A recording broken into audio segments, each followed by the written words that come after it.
Hello again, I am Jim Bob, and welcome back to F1 Momentum 24 and our 2026 season update file with Aston Martin. Tonight it's round 5 of season 1, and we are heading to Montreal for the Canadian Grand Prix.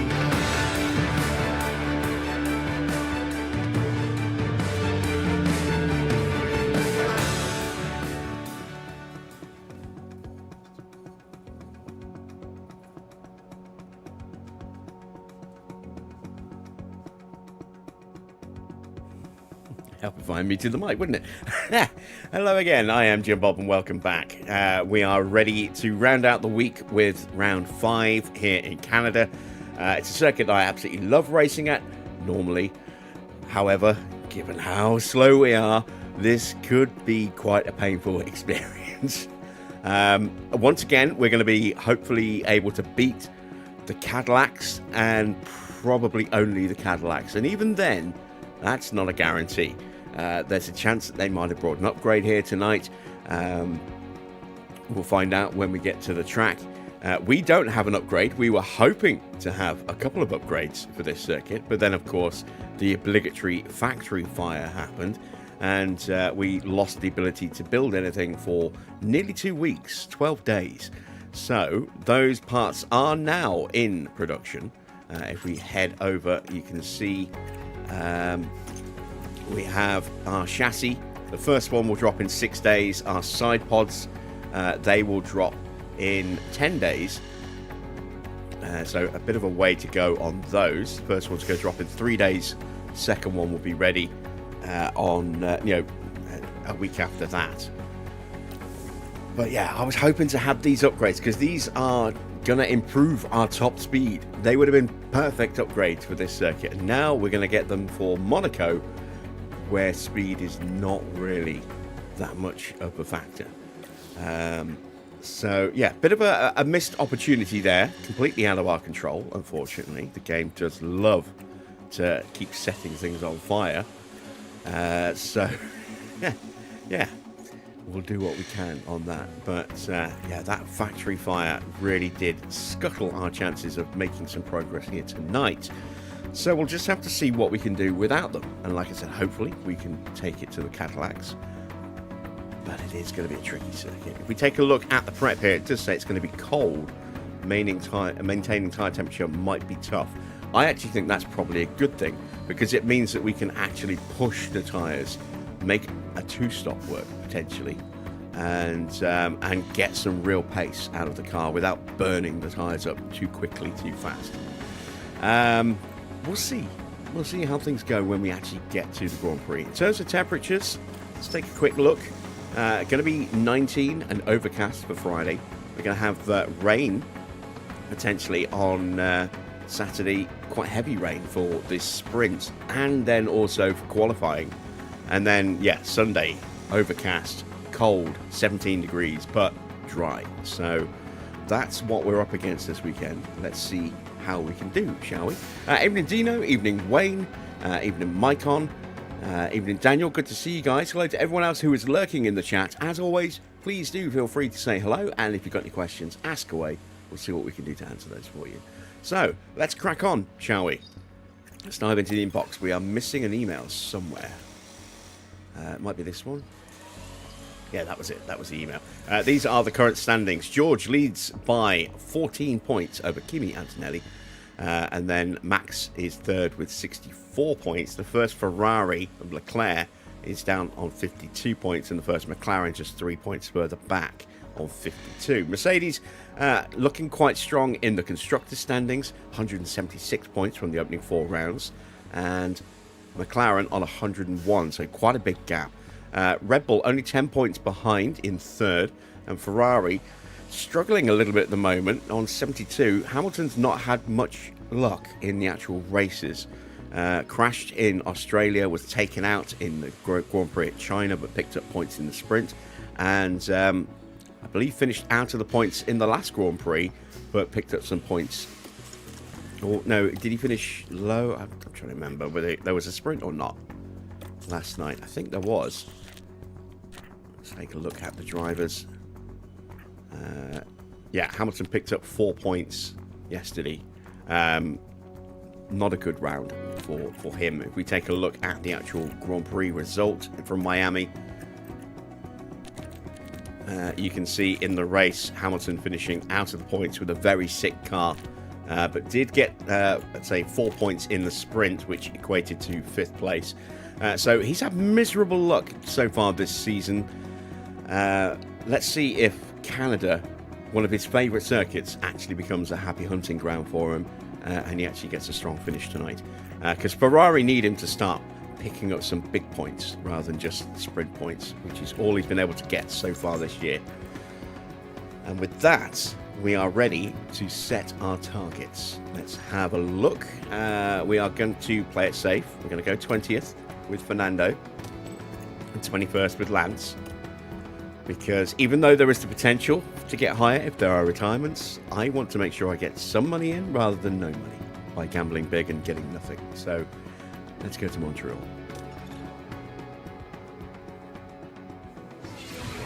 Formula One has arrived here in Quebec, and we're excited to get underway. Let's hope it's not going to be Groundhog Day. The local rodents have disrupted more than one race day here in the past. The Canadian Grand Prix is ready to kick off, and the only drama on the tracks we want to see is the best drivers in the world battling it out for a place on that podium. Don't forget, the schedule this weekend sees the drivers take to the track for an all-out sprint race. A good opportunity to clinch some crucial championship points. It's shaping up to be a great weekend, so don't go anywhere.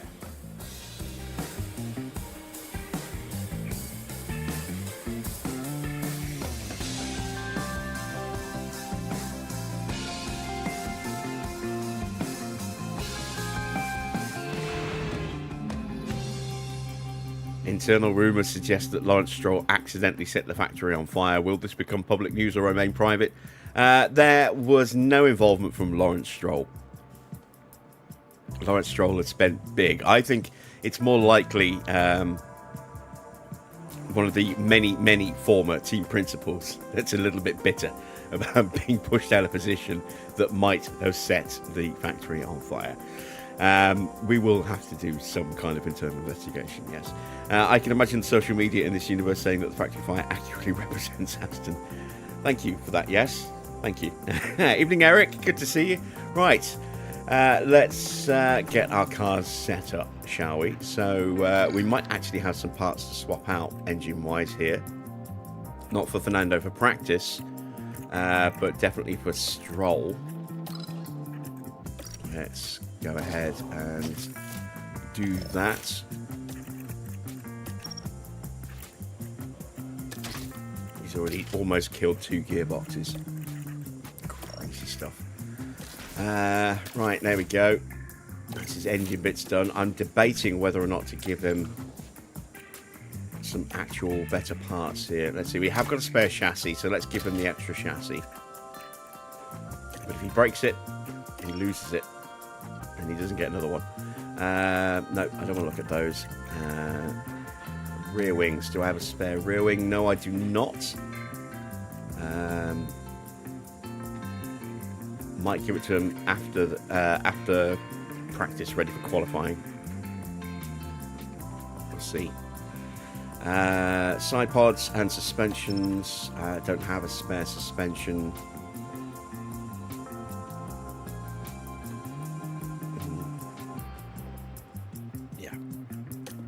Keep the spare for Fernando just in case something happens. Okay, so a slightly quicker car this time out for Stroll. Fuel wise, we want to do 2 separate runs because it is going to be a sprint weekend, so we've got to get everything done in this opening practice session. So how much fuel do I want to put in? Let's put in 28 laps, and that's way more than we need. But the plan is, as soon as we get the first bit of feedback, call them in, make the tweaks, send them back out, and then hopefully they'll have enough fuel with that 28 laps to then stay out until the flag. So we'll do that. There we go, and again 28 laps for Stroll as well. Check change the pace settings. There we go. And now it's setup time. So, I think we'll start with a 12. It might go lower than that, but 12 I think is a good starting place. Front wing's usually quite low, so we'll go with a 3.5, I think. And then for the roll bar, I'm going to go with a 2.8. I am going to push this up a little bit, and I'm going to push this up a bit more. And then we'll go with that. Alright, what do I want to do with Alonso? Alonso, I might actually gamble on an 11.5 on his car. We'll take the front wing down to a 4.5. I'm going to go all the way out to a 1.9 on this car. And then we're going to go up to a 0.9 and go just a touch higher there.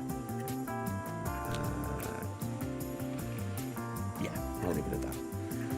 Right. With all that done, let's hit the track, shall we?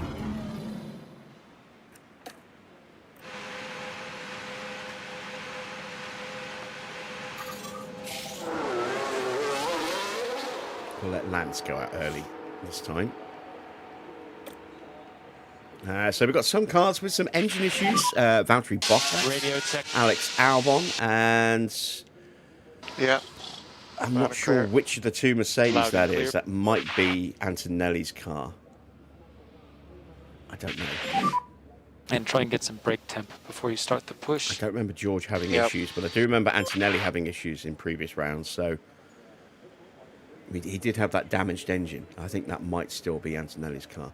Let's get Fernando out on track. Tell the drivers to avoid curbs. Stay off the curb. And we do have a few rookies running. Play the check. Let's see the ones I do recognise. Rovanpera getting another run out again at Haas. Well, getting a lot of run outs this season so far. Looks like Gabriele Mini and Alex Dunn both getting a run at Alpine today. Teo Pourchaire and somebody else at Mercedes. Nicholas Solov and somebody else at Red Bull. Somebody at McLaren. Let's check those ones. I don't recognise the initials yet. DePalo. Still haven't got used to that one yet. Fionn McLaughlin. And it's Dirksen. Got to remember Dirksen is at Mercedes. Okay. And do we miss anybody? Oh, Iwasa's getting a run out, look. We haven't seen Iwasa for a while. So a good run, a good smattering of rookies getting a chance tonight. I just realised the cam's off. There you go.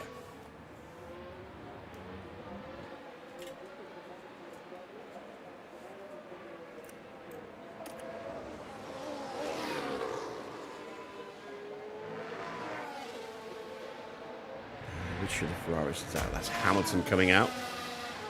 We were talking about it in the pre-race weekend build-up. He needs a strong result in the Grand Prix today. Has yet to finish a Grand Prix this season.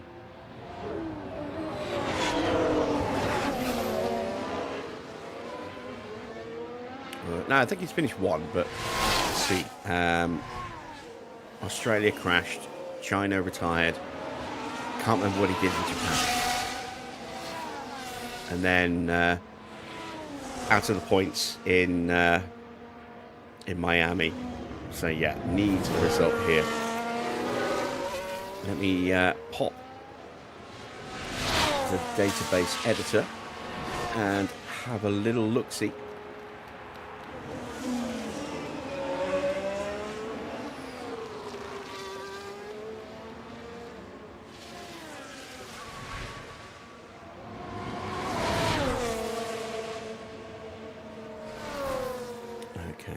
So, records. Standings. Hamilton. He finished 6th in Suzuka. But yeah, DNF in Austria, DNF in China, 7th and 7 points from the sprint for 2nd place. Scored 6 points in Japan, so that is 7th place. And then 13th in Miami with 5th in the sprint in Miami. Horrible, horrible start to this season for Hamilton.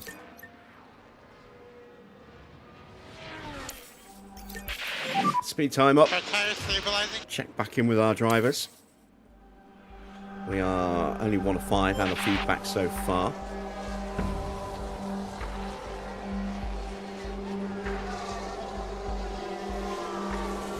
Ferrari's looking pretty ominous for this weekend's Miami Grand Prix so far after first and second practice, topping the leaderboard in both sessions.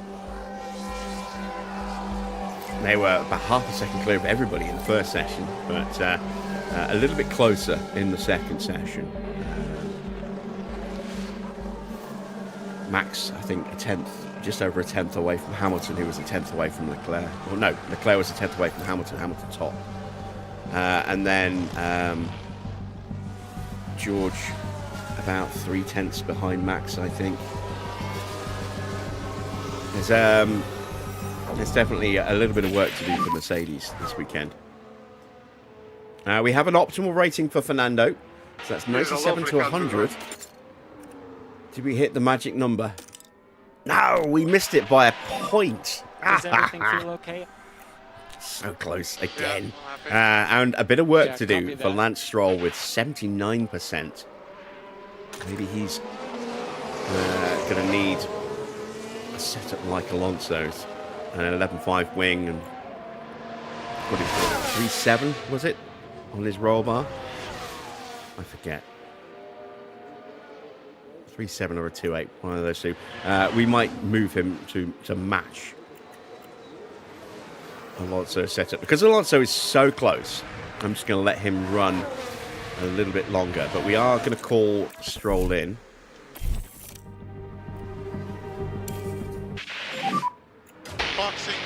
Because Alonso's in that window now where he's gaining track knowledge Stop on the marks at the higher rate. So we'll leave him out a little bit longer. It'll be an easier tweak. We'll call him in about 5-ish minutes. Maybe even less than that. Let's see. So we're off on the front wing. We're off on the roll bar. The rear wing's right. Okay. Which way do I want to go on my wing then? That's on my roll bar. I might try bringing it in. And maybe push the front wing up a little bit.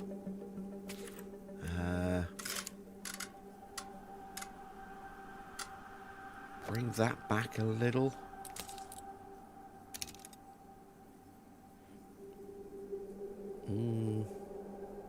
Let's try that.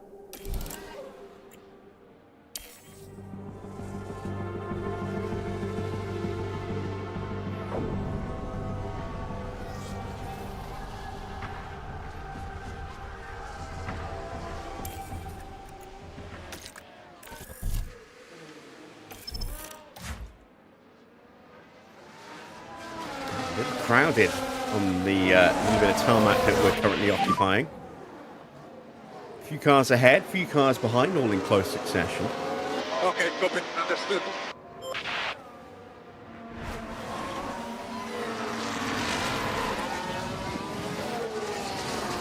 Is that one or both? No, it's only one of the Mercedes and one of the Cadillacs.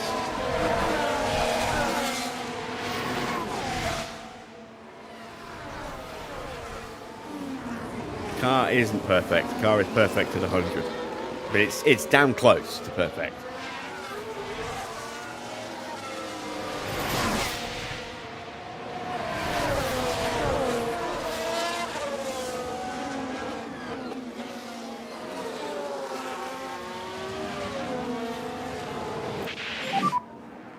Copy. And in we come, releasing the cars behind us to immediately start going quicker than us.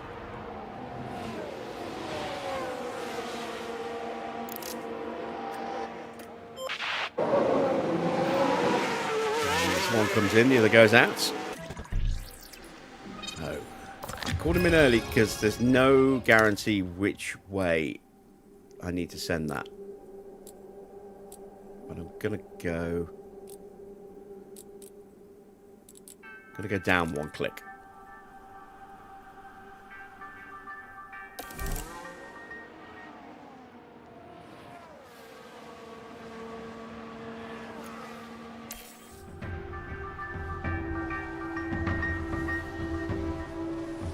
So a lot riding on this setup change for Stroll. He is quite a way off at the moment, 21% away.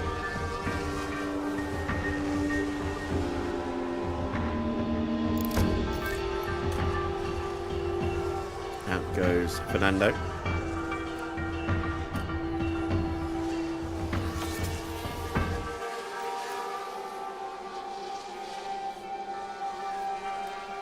A little bit of shenanigans going on between the Haas drivers in Monaco this weekend. Ollie Behrman and Ocon tripping over each other a couple of times in practice. I do wonder if Ocon is trying to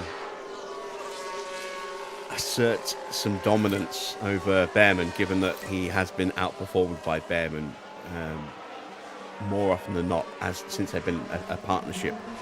So he might be just trying to, mark his territory kind of thing. Say, I'm the elder statesman of this team. I'm the top dog. Because if he gets comprehensively beaten by Behrman this season, that's kind of the end of Ocon's chances of a good career, I think. He's getting up there. He's not old, but he's getting up there now in terms of age.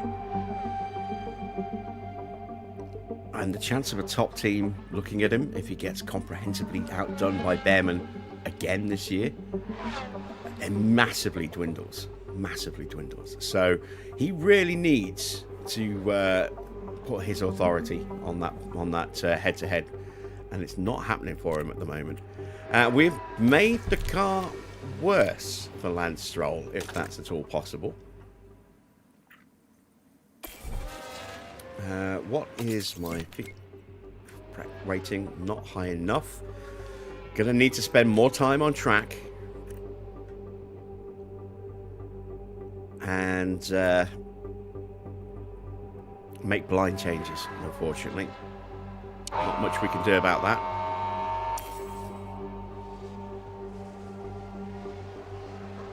Because we need to get that prep rating up a bit. So that's going to mean more time on track. Get that car part knowledge up a bit.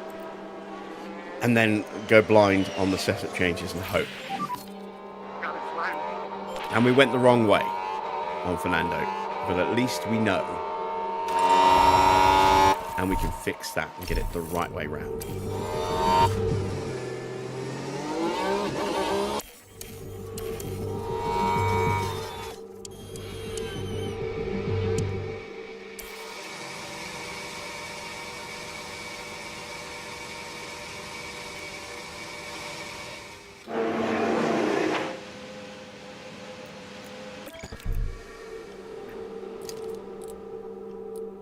There we go. So now that car is perfect.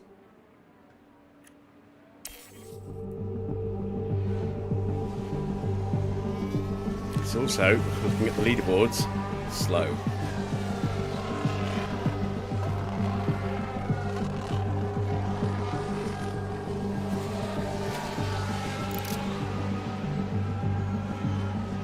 Yeah, definitely a long-term playlist project, this one. Okay, checkered flag, Trying to get Aston back into good standing.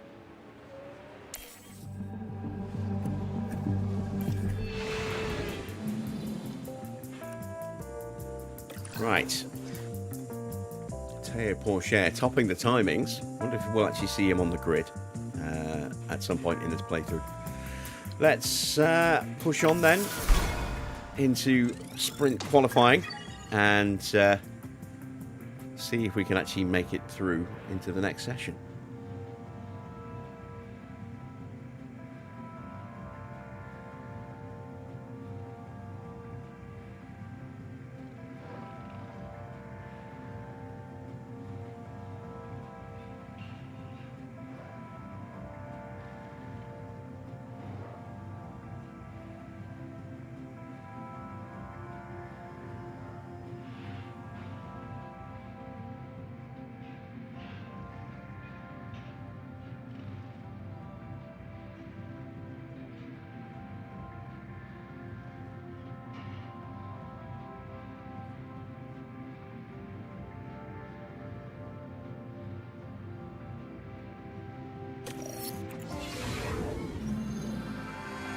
Welcome everyone, qualifying for the sprint awaits us, and we're raring to get going.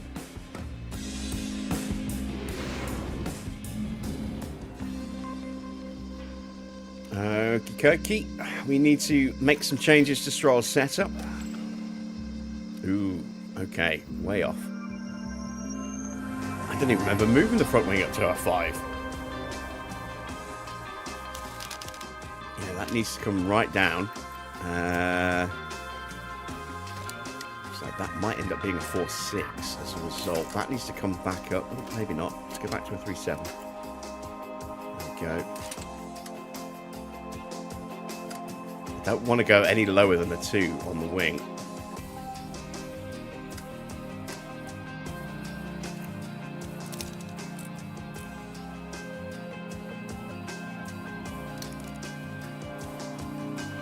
That's right on the edge, but I think that might be it.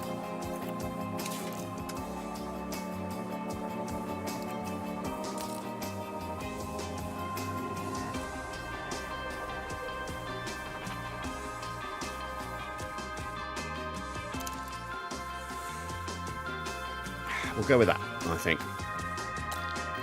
We need to put the other engine in again. There we go. And we'll go with the other ERS. And I might give Fernando a new engine tonight.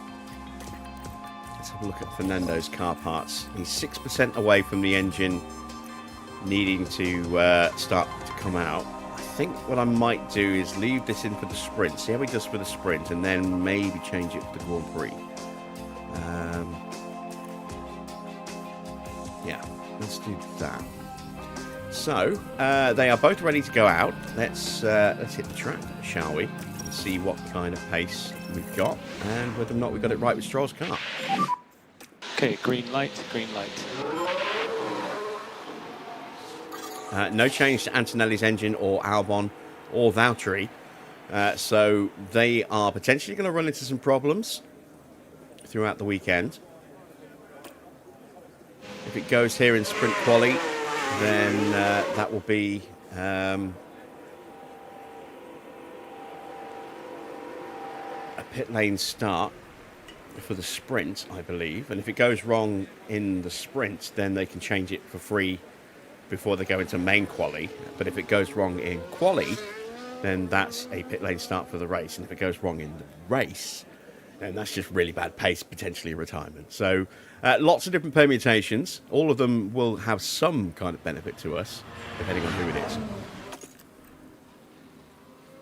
Well, all of them except one, if it goes wrong in the sprint. Because then they can just change that for free.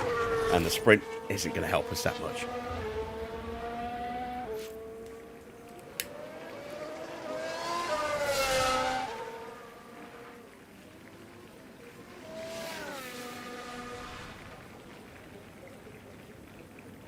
Evening, Bill.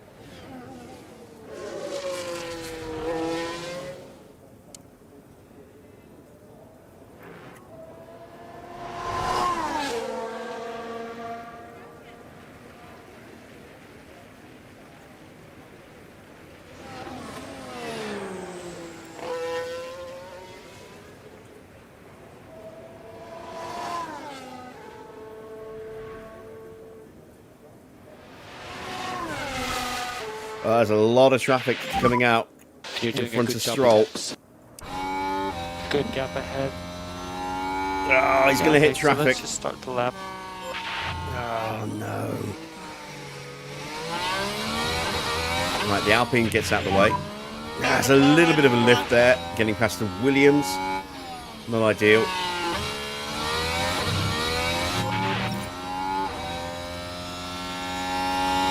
Get through past the Cadillac without any problems. And it should be plain sailing here on in for Stroll.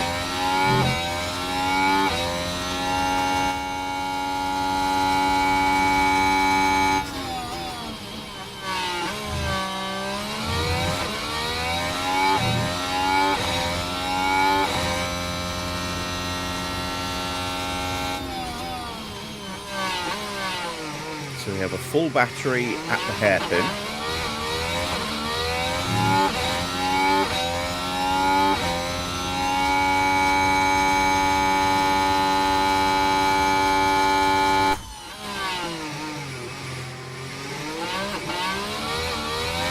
Same for Alonso.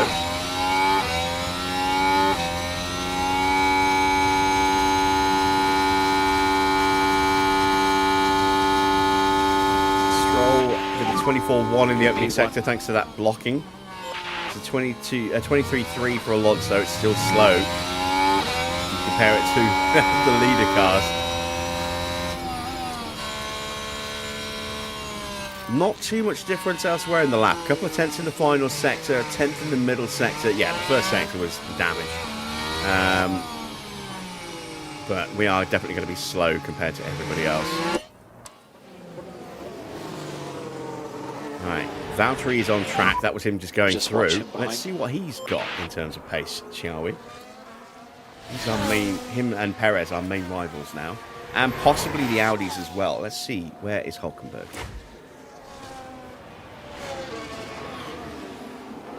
Because the Audis didn't look amazingly quick yesterday.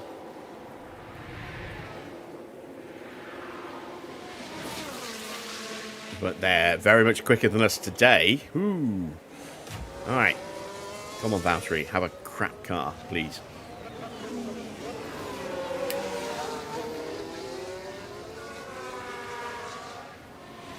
I don't think it's going to be that crap. Looks like he's going quicker. There's a couple of tenths up in the first sector. I don't remember the rest of the sectors. Boxing.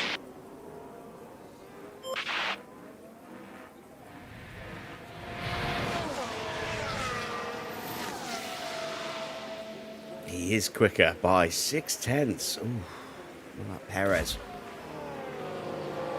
Perez a couple of tenths slower in the middle sector. Whoops. We were the first ones out as well, so we might have just had the track at the worst possible time. But I don't think that's going to account for that much difference in time. Perez is more catchable, it would seem. That is a more manageable gap, 3 tenths of a second. Setup changes. We got into 93. It was a 4.6. Everything else I got spot on. But it was a 4.6 on the roll bar. Well, depending on how we do in the sprint qualifying, I may, starting from the pit lane, to change that so that it's ready and set and perfect for the Grand Prix.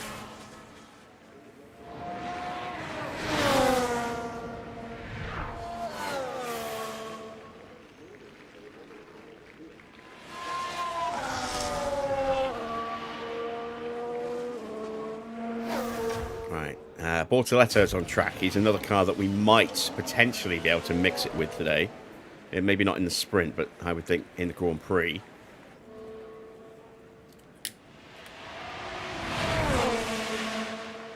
And I'm only really comparing against Alonso. Alonso's definitely quicker than Stroll.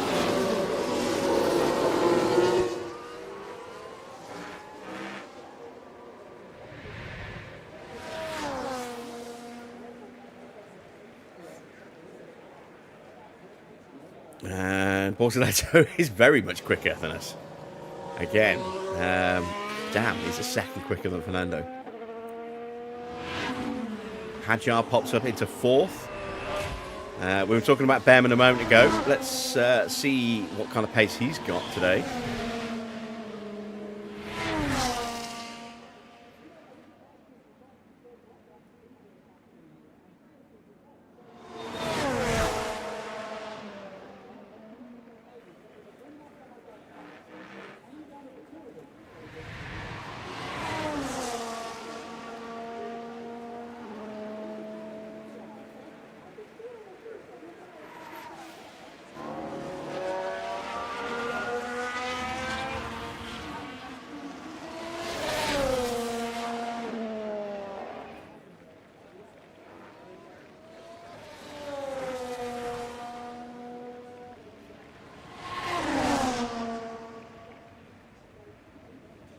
That's P8. Right, they're starting to go back out. Hulkenberg's back out. Hamilton and Leclerc are both back out. Are they together on track? No. Hamilton's literally just leaving the garage now, as is Max Verstappen. Got a little cluster of cars still out there at the moment. These guys on in-laps, I think.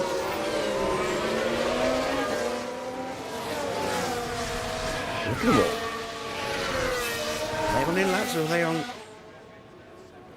I think a couple of them might be on in-laps, a couple are on out-laps.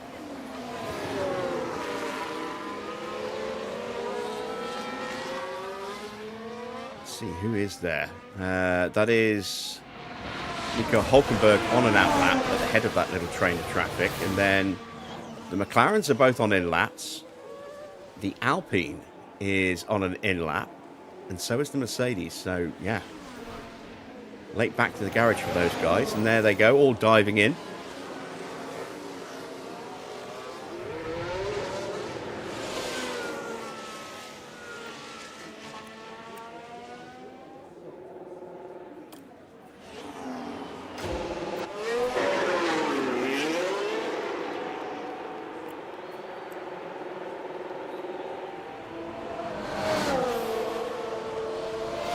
Ocon and Lawson both way out of position right now.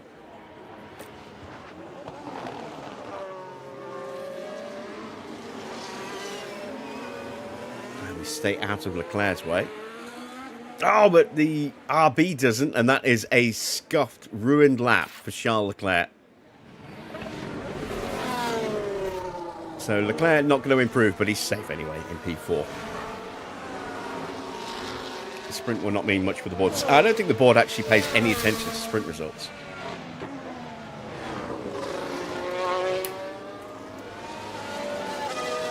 Because they are limited in quantity.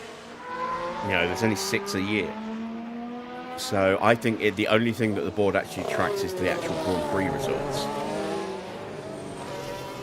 Which, if you start running a lot of sprints and you're very successful in sprints but not so much in the race, becomes a real pain. As we did find out when we were running 10 sprints a season on a 20 race calendar.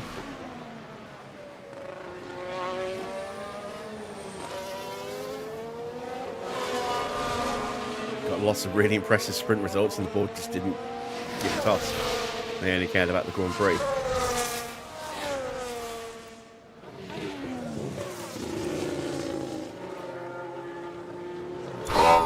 Nope, Ferrari coming through. There goes Hamilton. And here comes a Red Bull. Oh, we're going to ruin... Nope. Yeah, and we might have just ruined Verstappen's lap there. Not that he was on an improvement anyway. Let's see what his final sector was. The tire temps are still looking good for our side, so it's still okay. Same as Hamilton, so yeah, no real hold up it would seem. Okay, so charge off. Now we're going to have all that traffic in front of us to deal with.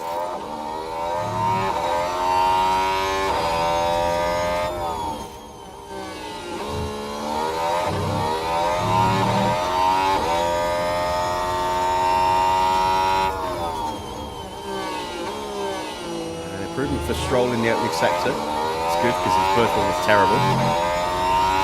Getting blocked, so if he hadn't improved there, I would have been really worried.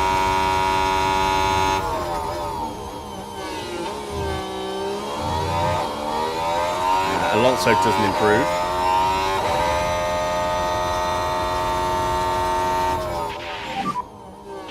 Middle sector for Stroll. Despite his complaints of traffic.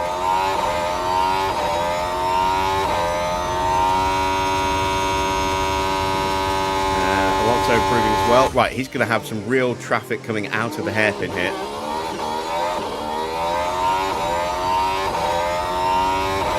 That's the Red Bull.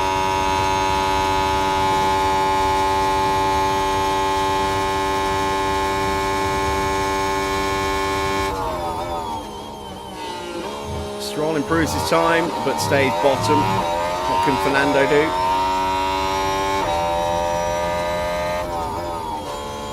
Improves his time, but stays in P20, and Alex Albon is surely going to jump us here.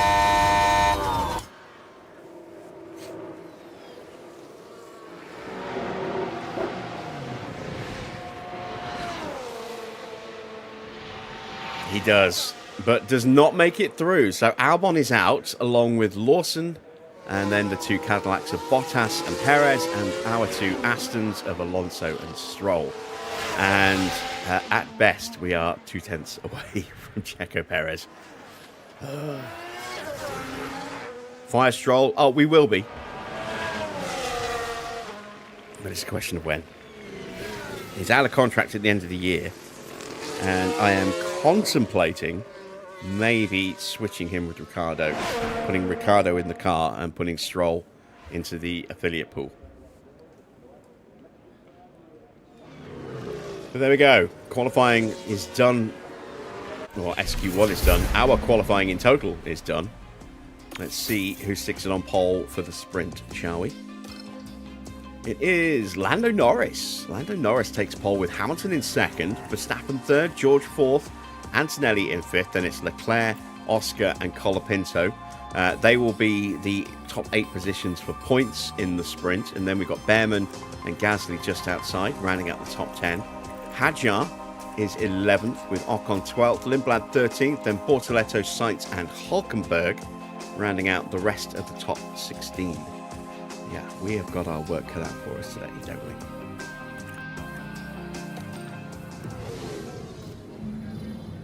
We're back, and the action is set to get even better today as the drivers go racing in the sprint.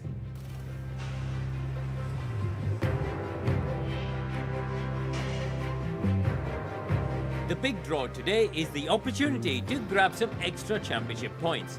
After all, they could make the difference when the season comes to a close.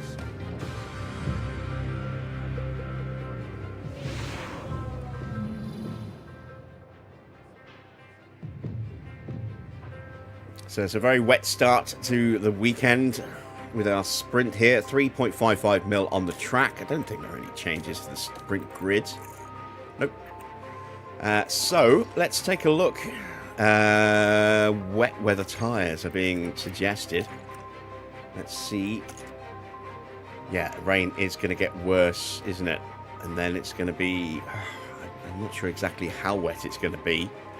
It's going to dip down again, but probably not enough laps to make the inters work. The wets will still be fine there, assuming that goes down to no lower than 3 mil.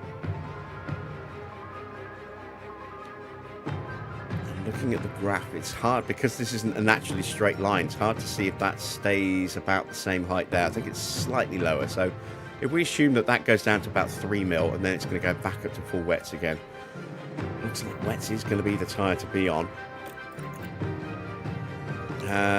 Because we're at the back of the grid, we are going to change the setup for Stroll, starting from the pit lane. So we can make sure that we definitely nail the change, ready for the Grand Prix qualifying. Go. We are going to take 1 lap of fuel out.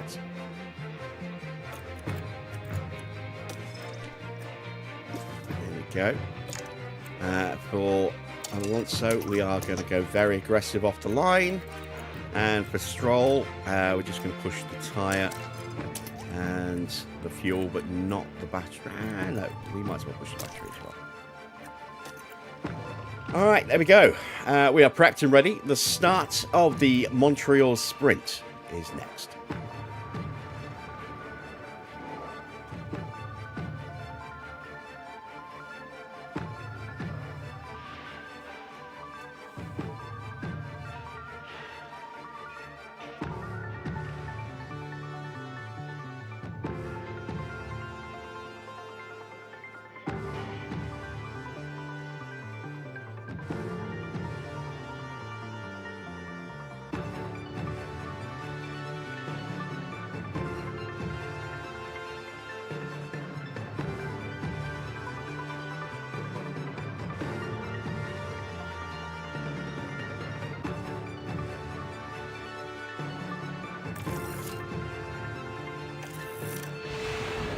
Here we go. It's the Montreal Sprint.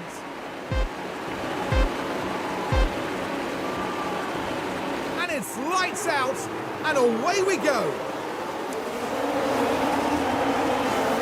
All right, Can we do anything here off the line? Ocon's got ahead of Hadjar. Oh. Big wreck. Colapinto has terminal wing damage. He has to box. Gasly, Ocon, and Hadjar all have damage as well. Clunky, clumsy start for a few drivers here.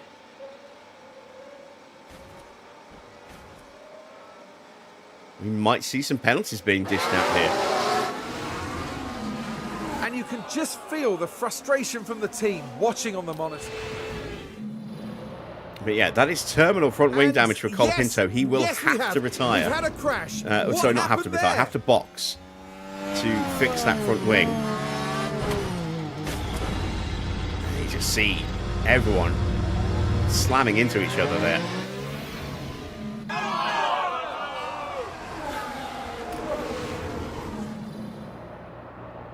That will definitely pay into our favour. Stroll is finally out of the pit lane.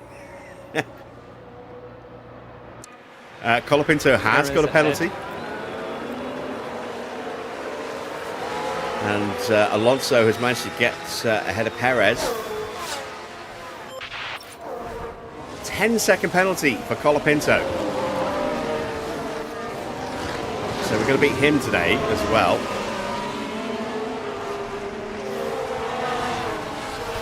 Water level has dipped a little bit, 3.37 mil.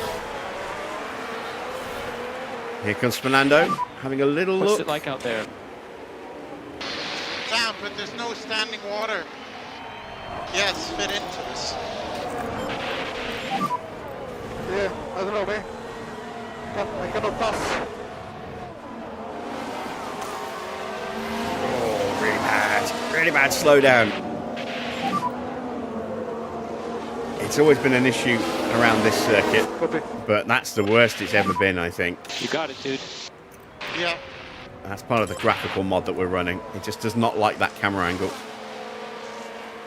There's no point boxing for Inters because we are about to go to full wet conditions. I just wasn't expecting it to dip slightly at the start. Yeah, our frame rate is not a happy bunny at the moment.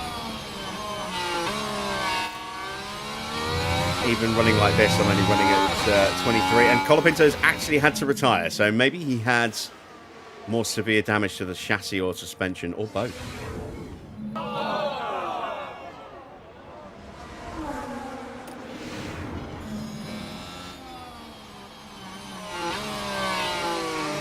Let's hope the frame rate smooths itself out again in a moment.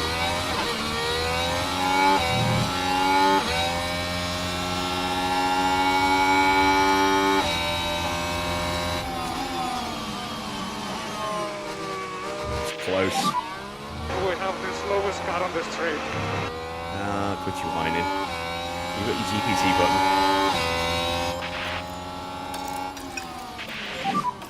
Cool. Rear left if you can at all.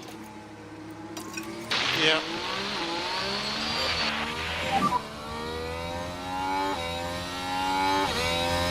Copy.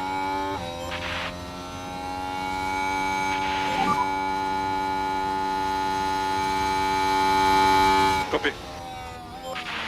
You got no DRS. Yeah.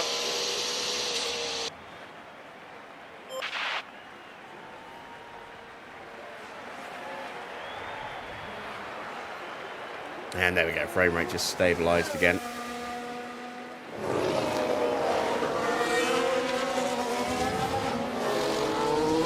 Right, let's go into top up.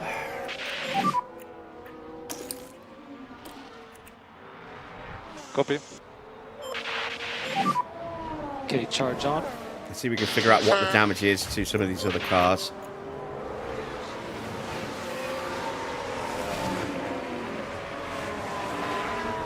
Okay, so Gasly's missing part of his front wing on the right-hand side of the car. There you can see that damage. The side support missing there. Let's have a look at Ocon. I think he's got the same issue, but on the other side. Or maybe both sides, actually. Yeah, he's missing both his side extensions there.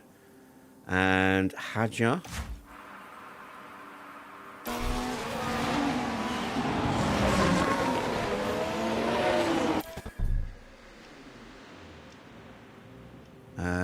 Not sure what the damage is to Hadja.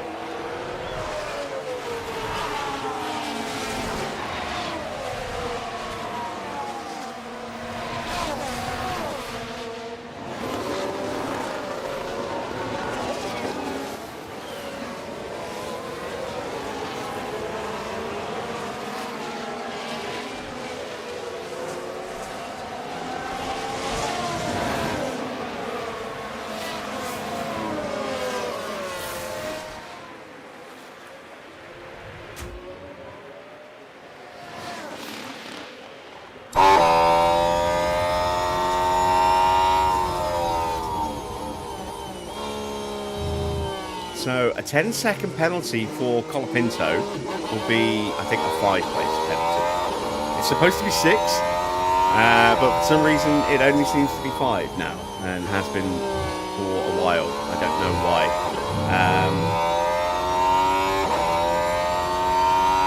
So yeah, 5 places lost in qualifying for the main Grand Prix isn't really going to impact us that much. He might start a little bit closer to us, but he'll still probably start ahead of us unless he has a horrible qualifying. And if he does start behind us, he'll be quick enough to punch ahead of us anyway. So that doesn't really help us. But he is out in the sprint, which does help us. So you see, we're now up to full wet conditions.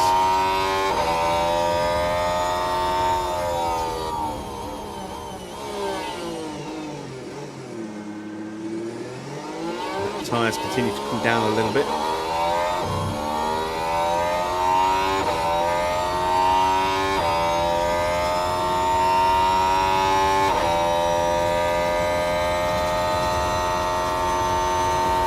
Know that it's going to dry up a little bit here, but again, it looks like it's going down to about 3.5.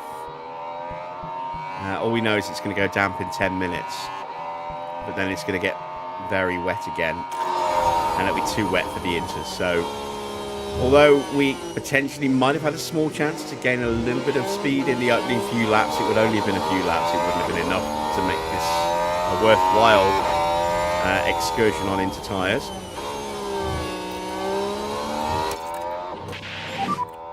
This tyre has plenty of life. We can push. Mode push. Okay. And the wets definitely perform better below 4 mil than the Inters do above 4 mil. So.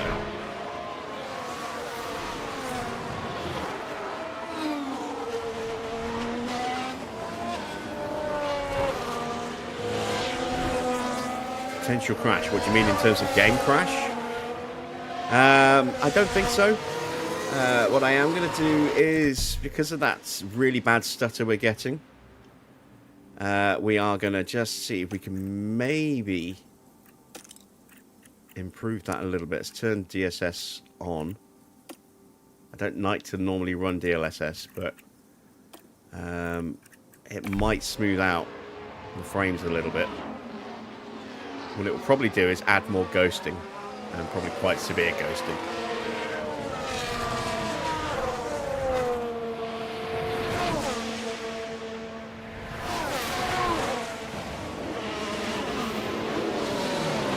It's a little bit better through there. This has always been on this circuit with the maximal graphics mod and the version that we're running. It's always been a problem there, and I don't know why. And I've tried running other versions, and they don't look as good, or they put too much in with ray tracing and stuff that we don't want. There you can see that ghosting appearing behind the car with the lights.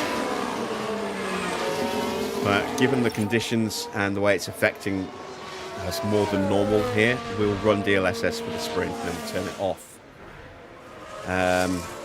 for the Grand Prix, which will be dry.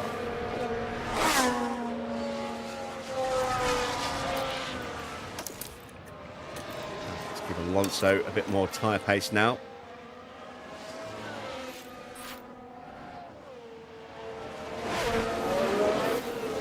He's there a potential crash between Sure, John. Antonelli and Verstappen? Copy. I don't know. Let's pay attention, shall we?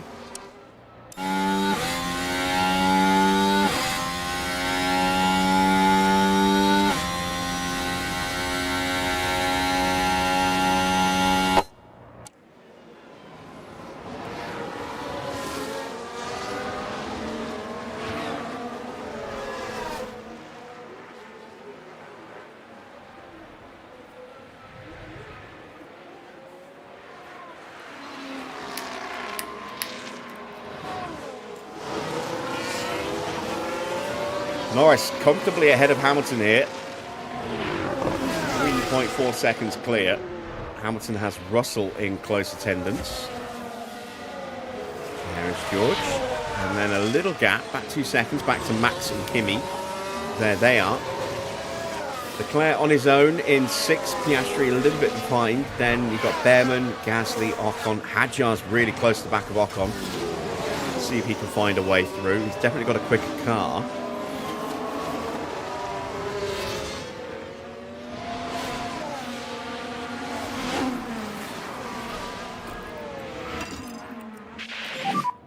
See if you can find any time. Let's give Alonso a little bit of a push. See if we can get onto Valtteri. Copy.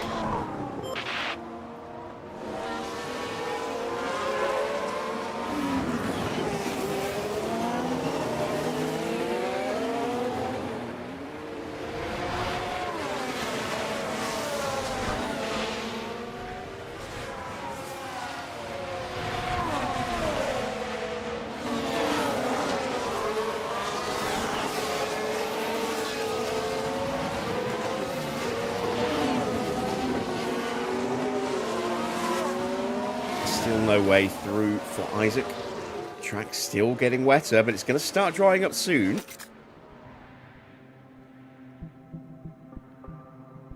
But again, it's not going to dry up enough to justify the inters, and for long enough to justify the inters.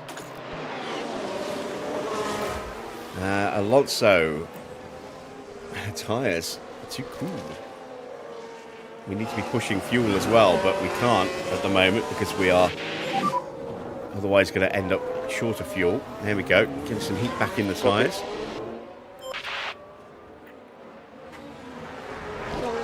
Maybe I should have overfueled by a lap more instead of underfueling. We haven't really run that much in the wet, like full wet like this, so...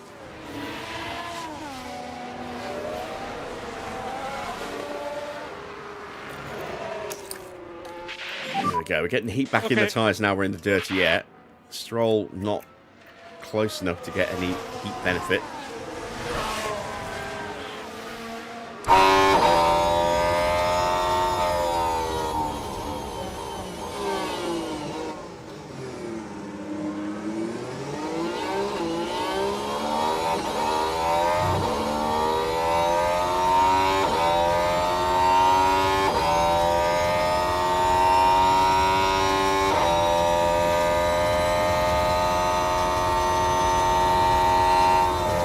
Very low on battery. Yeah, we should be pushing the fuel as well to keep the heat in the car, but we're under fuel. We can't.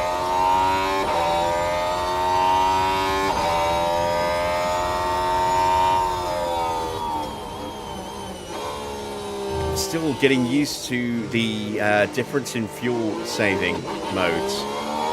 How much fuel will save naturally and how much will save, how much we burn up when we're pushing, how much we save when we're not pushing, because the fuel efficiency is very different with these engines compared to what we're used to.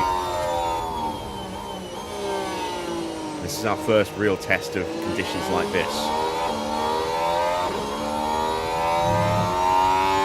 And we are saving fuel, but we're not saving fuel quick enough for my liking at the moment.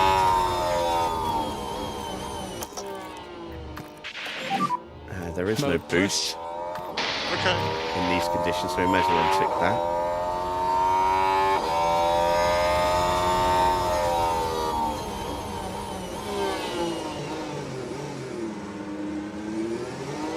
Absolutely crawling around the corner. We've got light rain about to hit in just a few minutes. We're going to go potentially quite light there. That will certainly stop the tyres from underheating and start overheating again.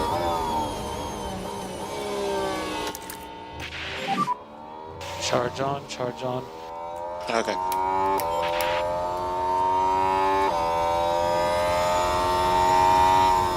Up to nearly 5 mil. And they see Perez behind us. Stroll about 3 seconds behind him. There's Stroll. Norris now 4 seconds ahead of Hamilton. Russell still trying to find his way through. Lined up for a lunge potentially into the hairpin here. Let's see if he gets a good run.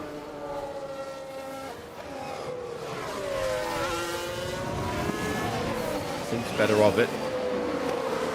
Antonelli still tracking Verstappen. And nobody else is really close. I mean, Hadjar's close, but nobody seems close enough to be able to actually make the move.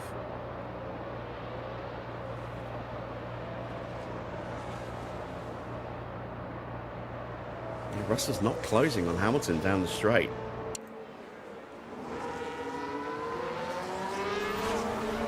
Did the drivers manage their charge better in the mod, or is it still a case of micromanaging it?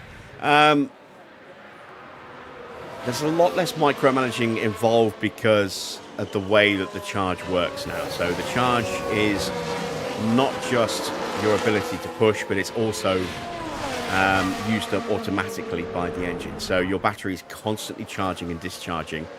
You still have to tell them when you want them to really push, but then you've got to be wary of the fact that, you know, pushing too much too soon will potentially leave you without enough power to fire the engine up to speed later on the lap.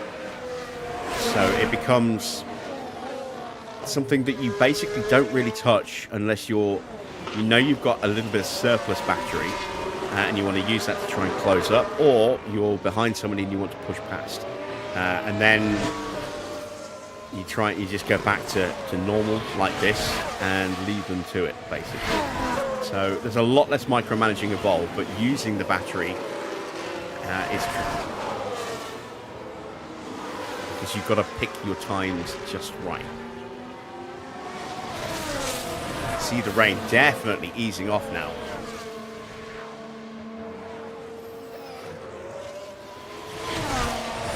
See how dry it's going to get. Yeah, only for a couple of blocks, look, according to this now. It keeps changing. It might facilitate some overtakes a little bit better. We're dropping away from Valtteri. Perez is closing in on us. Stroll is dropping away. So it looks like our pace has stayed pretty consistent and everyone else's pace is improving slightly. It might be as well that our tyres are just not up to temperature. But that's about to change as the track dries up.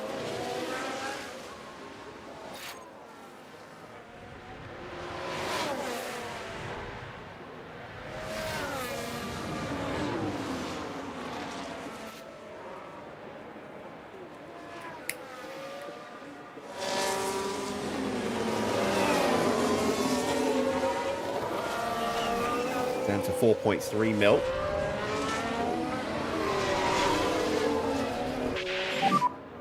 Copy. And there we go, tyres now in the window, according to Alonso's engineer. And they should stay in the window now.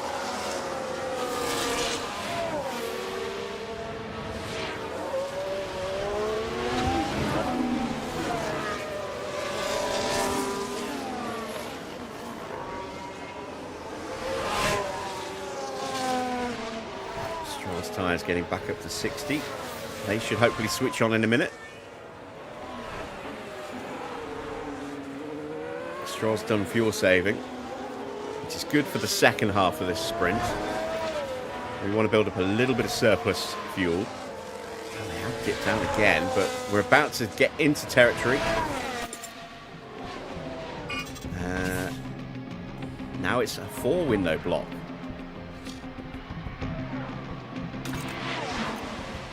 Let's just experiment with Stroll here. We might as well. He's at the back of the grid. He's 5 We are seconds off. boxing. Boxing. I'll change to the inter. Let's see what he can do. Boxing. Just come in slow. Okay. Also gives us a chance to see if our pit crew's picked up any improvements. 2.49. That's our quickest ever stop. The training looks like it's paying off. Let's see if we can do that in the race when there's actually something on the line.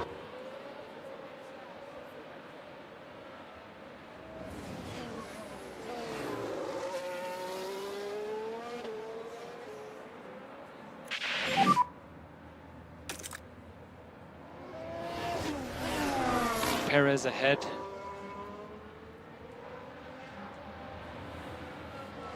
We're not going to make up enough time to catch Perez, get ahead of Perez, box, and stay out ahead of Perez. Absolutely not. But I'm just curious as to, like I said, I mean, Stroll's not going anywhere. So we might as well have a little gamble and just see what kind of ultimate pace he can do. I don't think, as I say, the track's going to stay damp enough, long enough to justify this, given that big splash of water that's coming at the end.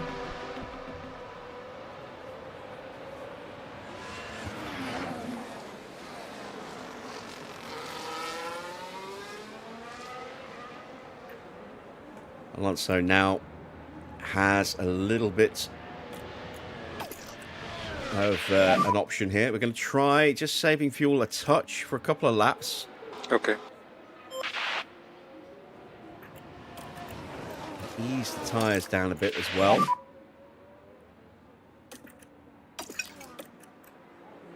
So we can go full on offensive when the rain comes back. Copy. It's raining, it's just getting worse and worse. Not yet, it's not, Gary, but soon.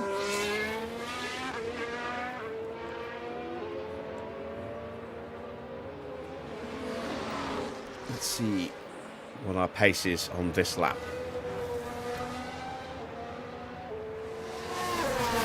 And we're lapping over 2 seconds, so that's slower than Norris with Alonso. So Stroll can at least get close to Norris's time, or even Doing good on tire temps. potentially even quicker. Copy. They're in the window now.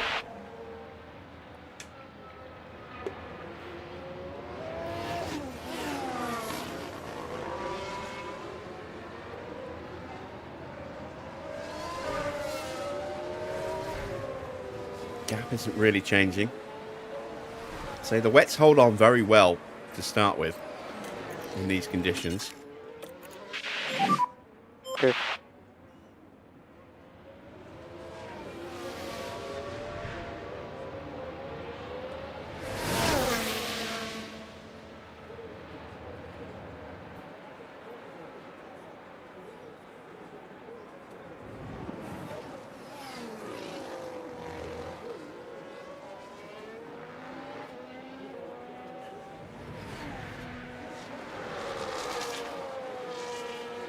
So 128.6 is barely quicker than Alonso. All right. Plenty of Let's K1 give him the beans available on this leaders. lap and see what he can churn out. No See if more we can maybe lifting at least coast. steal the fastest lap away from Kimi Yep. for bragging rights. Give Stroll the fastest lap in his home Grand Prix.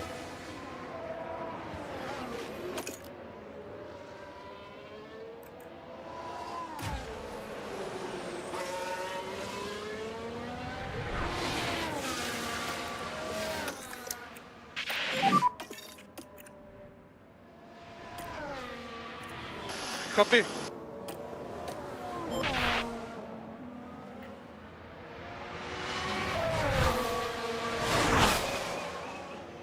No purple sectors yet.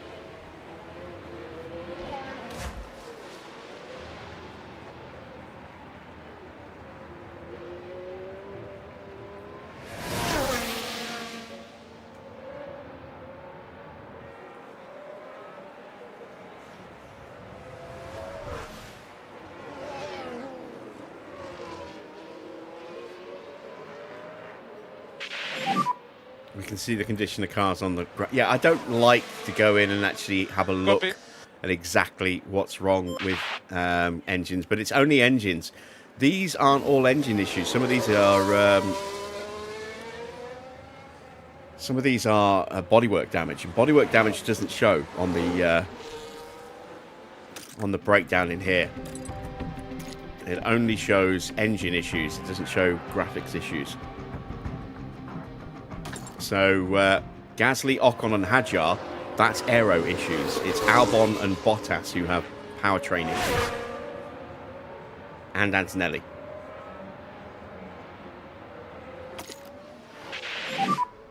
There is increasing rain. 125.8. What's the fastest lap at the moment? There'll be 7 laps to go with the line. 7 Doesn't laps. say. Lap history. Kimi Antonelli. 125.6.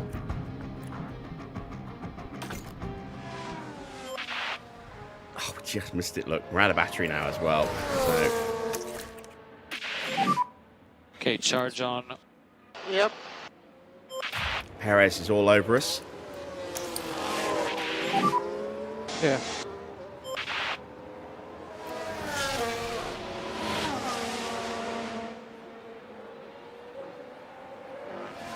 Track's starting to get wetter again. Stroll did a 126.1. Gap's at 18 seconds. So you can see switching to inters really did not help. And there's no way these inters would have been able to work at the water levels we had in the first stint, or in the upcoming stint either, for that matter.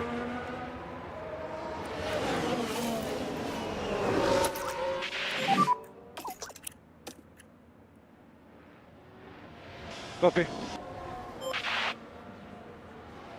Norris leads Hamilton by 5.7 seconds. Russell still trying to find a way through. Max has closed up a little bit. He's in that 1 second kind of window. Antonelli again keeping him honest. And then it's Leclerc, Piastri, Behrman, Gasly, Ocon, Hadjar. No real change to any position since that opening moments of the sprint.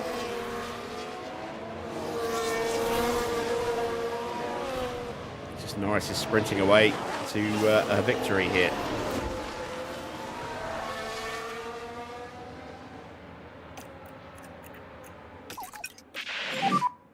A bit more lift and coast, please. Okay.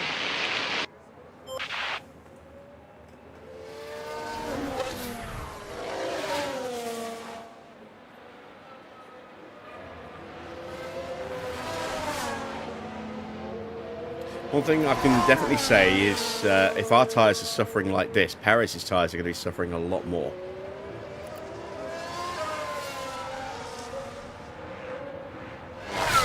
So it's a sprint, the tyres have got more than enough rubber to get to the end. It's not going to make a huge difference overall. And Stroll back to a 128.0. Still lapping slower than the race leaders despite being on the optimal tyre.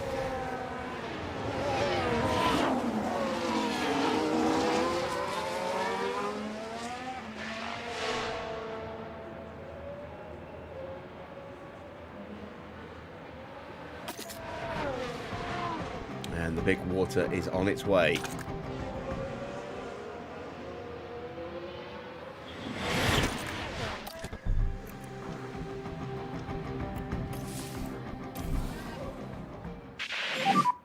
Box now.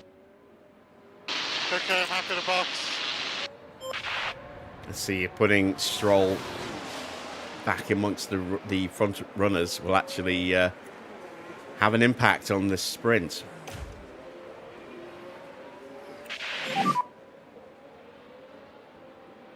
Oh, we've got a yellow flag. Oh, it's a VSC. Yeah. We timed that well. Valtteri's crashed from behind us. No, in front of us. It's Perez behind us, isn't it?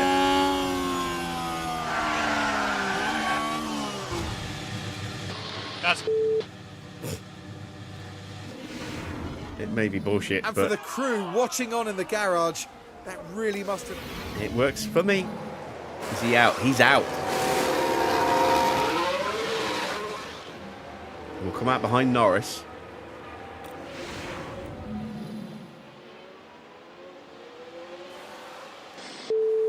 So unlucky.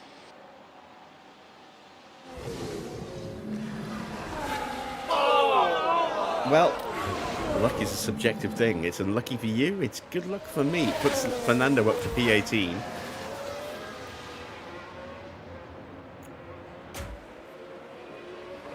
Oh, Stroll's actually going to get out in front of Norris. Or is he? No. Norris will go through. Okay. 5 laps to go, 5 laps. Charge on. Okay.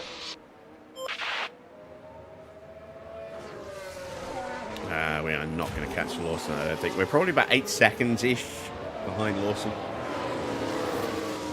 We'll have a lot of battery. We'll have a ton of spare fuel. Let's start burning that off now. And we'll have better tyres, but See, okay? a terrible car. A big gap, not many laps. This is it for us, P18. Copy. We'll go to high fuel now. Yeah.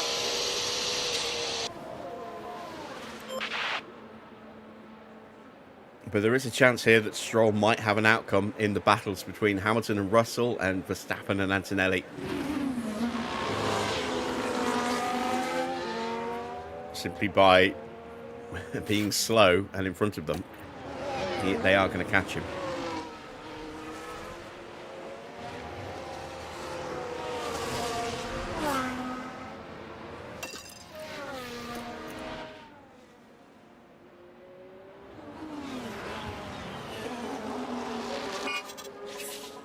There we go, back to full wet conditions.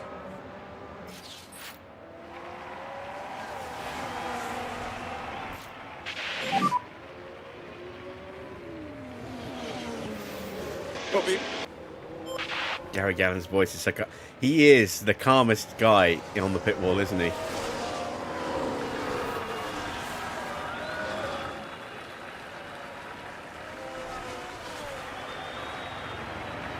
Almost sounds like a therapist. Maybe that's why he's partnered up with Stroll.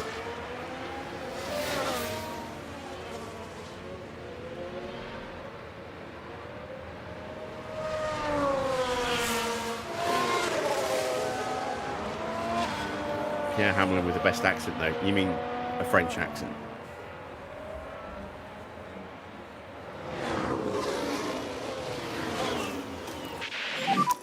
VSC ending. Yeah. All right, let's see how far we actually are behind Lawson with 3 laps to go and whether we can get maybe a little bit closer. Let's use that K1. Yeah.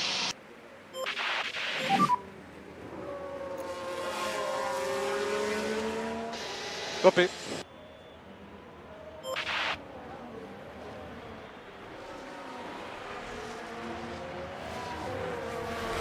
Gap is not 12 seconds.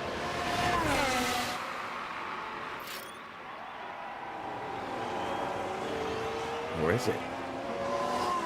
Let's wait and see what it is when we get to the hairpin. It might actually be close to 12 seconds. No, there you see, it's come down a bit. Yeah, and the timing's still a little bit screwed because of the VSC.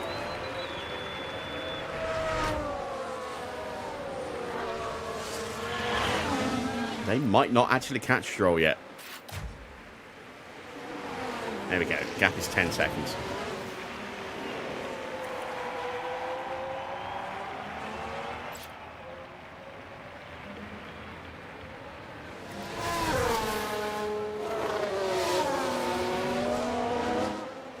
Yeah, the more cars we have on screen at this point here, when we get that one single camera shot that screws everything up, the worse it is. When there's only 1 or 2 cars, it's pretty smooth.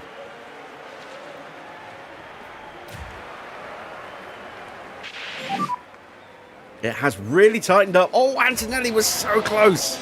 We might actually see a move here at the hairpin. He gets alongside. Copy. And he gets the move done. Can he hold it? No more overtake. Copy. We've had an overtake. Woo!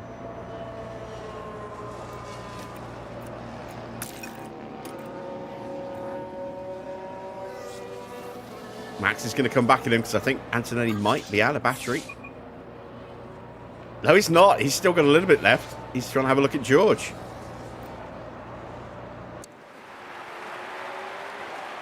It's the final lap. Norris has got this in the bag. He just needs to keep it on the track.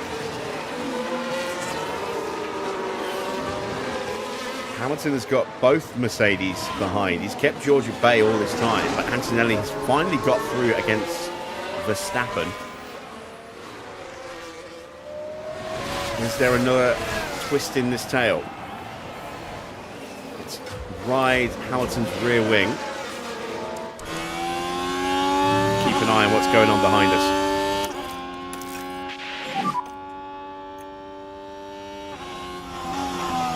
Yeah.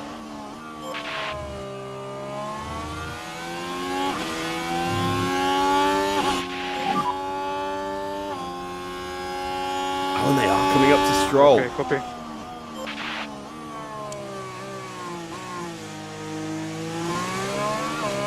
There's Stroll. Don't think it's going to be a factor here.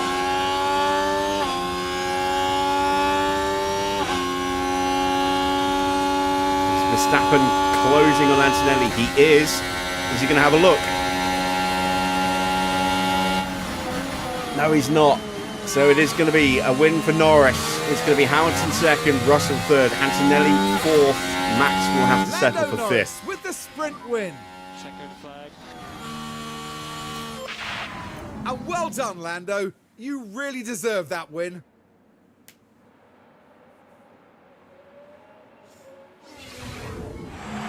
And their hard work is rewarded with maximum points.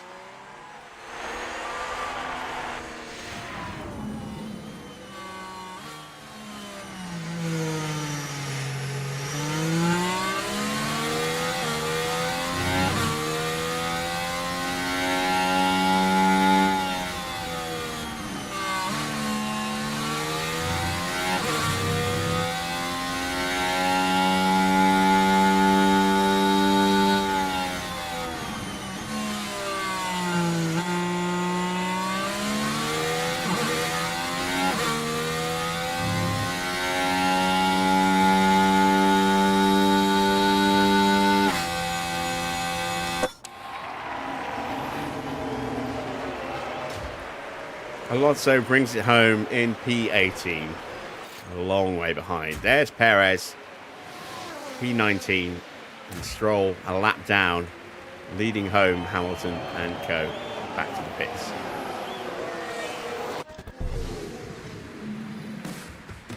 Lance Stroll wraps up today's sprint. Sadly, though, for him, it was pointless.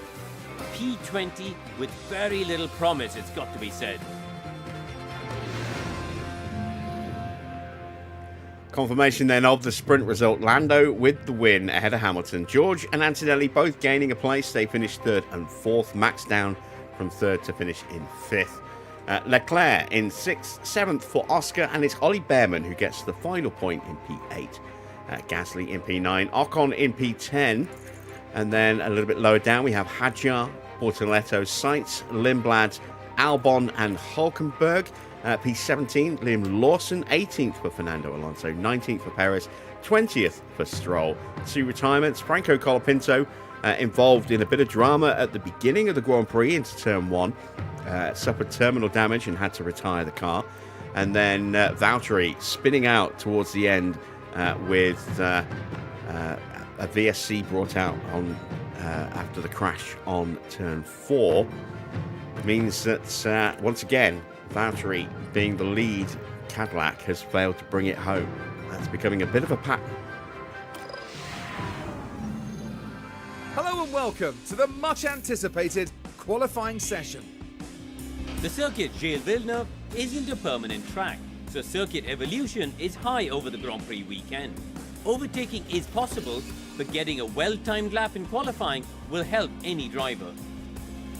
Charles Leclerc has been a talking point for many of late. Karun, how do you think he's doing so far? We saw them set an impressive lap time in practice, so it's a great start as they move into qualifying.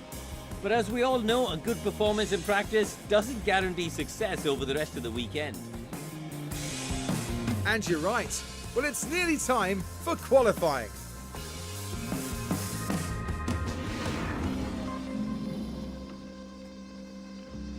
All right, so qualifying will be wet again. We've got 3.36 mil on the track, so that's inters. Let's check the setups. We did nail those changes for Stroll, so we can attack qualifying here without a major issue. I don't think we want to stick with that engine. I think we want to go with a new engine here for Montreal. ERS and gearbox are still good, though. We'll leave those as they are. And no need to change anything here on Stroll's car. So with that, we are pretty much ready. We're going to take a quick break and then we'll get qualifying underway.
That should be the green light. Okie dokie. So, Antonelli still has that engine issue. We know it's not below 40, or at least it wasn't below 40%, but that is as a result of a fault that became damage earlier in the season. Albon and Bottas have some kind of issue with their cars as well. We don't know whether it's engine, gearbox, or ERS. Let's see what the weather is actually going to do. It's going to dry it massively, isn't it? We are going to wait for that period, I think.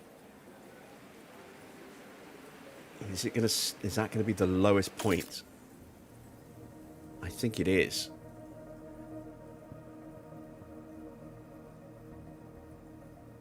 But only just. It's not going to be, like we can get a super quick lapping compared to everyone else, and then the track is too wet for them to respond to it, unfortunately. That would have been nice, but we can only do so much. It looks like everyone else is going to wait as well, by the look of it. No one coming out of the garage yet. And we can't even have a look and see what's going on with Albon and Bottas until they've done a lap, because it won't generate any data for their car yet. So we are just kind of sat here twiddling our thumbs a little bit until somebody makes a break for cover. We might see that soon. The prediction's changing.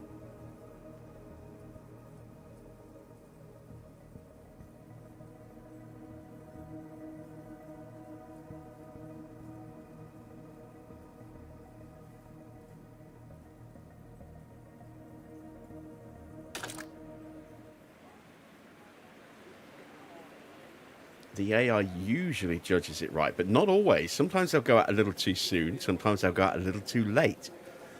But generally, they all pop out at the same time. Did the mod put the F2 race in Montreal? Well, while we're waiting for movement, let's open up the editor, shall we, and have a look. So, let's go to calendar. And you can see you have the option of actually ticking or unticking.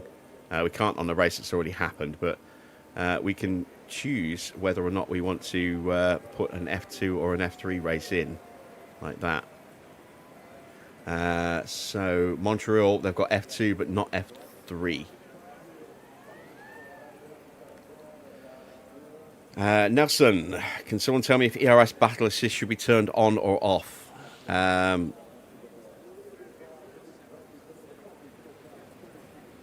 It depends on which mod you're running, or if you're running a mod at all. In what circumstance are you asking? Are you running an unmodded game, or are you running some mods but running normal, base game rules, or are you running the 2026 DLC mod? Because it will make a difference depending on which of those three is the case.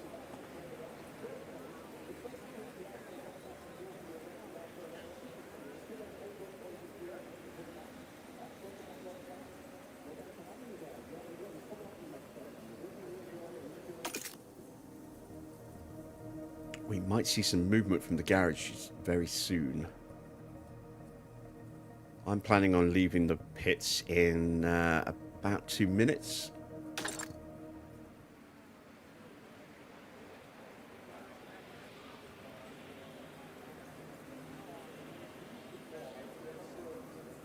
You're running the 2026 DLC mod, same as me. Okay, so basically, it's no longer Battle Assist. What it is if your car is within 1 second, you get boost mode. So this means you get that extra half a megajoule of power to harvest, an extra half a megajoule that you can deploy. So drivers will automatically use that if that's ticked. Otherwise, they won't use it unless you tick Battle Assist. I say Battle Assist doesn't work the same anymore. None of the battery works the same with the 2026 DLC. It's very, very different. Yeah. They'll use the battery as they normally do. And then if they're within 1 second and they get overtake, in the same way as before, if they were within 1 second and got DRS, then they'll automatically have the option to deploy that extra half a megajoule and harvest the extra megajoule with that ticked. Otherwise, they'll still have that open to them, but they won't use it unless you actually tell them, to use it by ticking Battle Assist, or what used to be Battle Assist. I'll be able to show you in the actual race itself, but it's not activated in wet weather, so I can't show you until then. The track is drying up. Nobody's gone out just yet. I'm looking at this, and we are very close to when we need to be on track. Not quite there yet. Another minute, I would say. There's still no movement from the AI. When you say you're running the 2026 DLC, you are definitely running the 2026 realistic racing rules with the binary installed as well, right? Because the battery changes with the binary. So if you're just sticking the rules in, like the database and the car models, but not changing with realistic racing and the 2026 regs that way, then battery still works exactly the same as before, or it should do.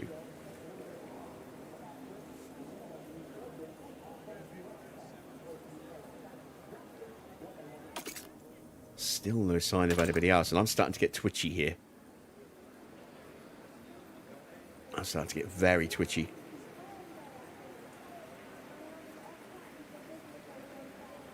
I said stroll now.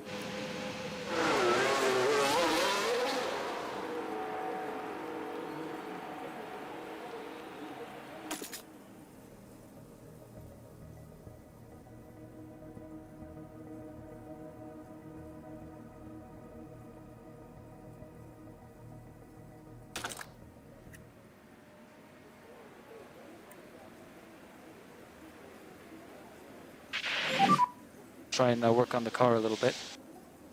Yeah.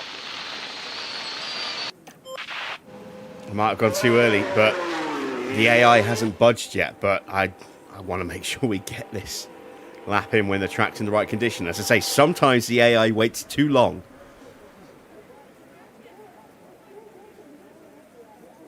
So just waiting for everyone else to pile out and going, oh, that's obviously the right time because they're all coming out. Not always the case. Mobile One Cup Series says Alonso's going to make Q2. I'm calling it. Maybe. I'd like to hope so, but I don't know. Here comes Behrman. Anyone else coming out? Verstappen. Here we go. They're all going to start piling out now.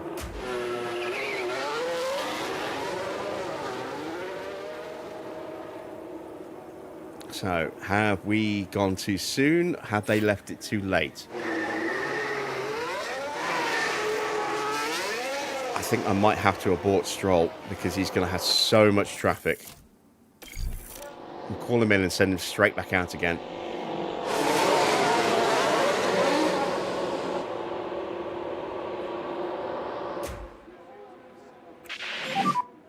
Boxing. What's the difference between this and Mr. Only's 2026 mod? Not having run Mr. Only's mod, I don't know exactly the differences. I know there are a few differences in the car models. I think his are a little more individual. Oh, wow. Did you see that ghosting there in the background? That's because we've got DLSS on. Let me turn that off now.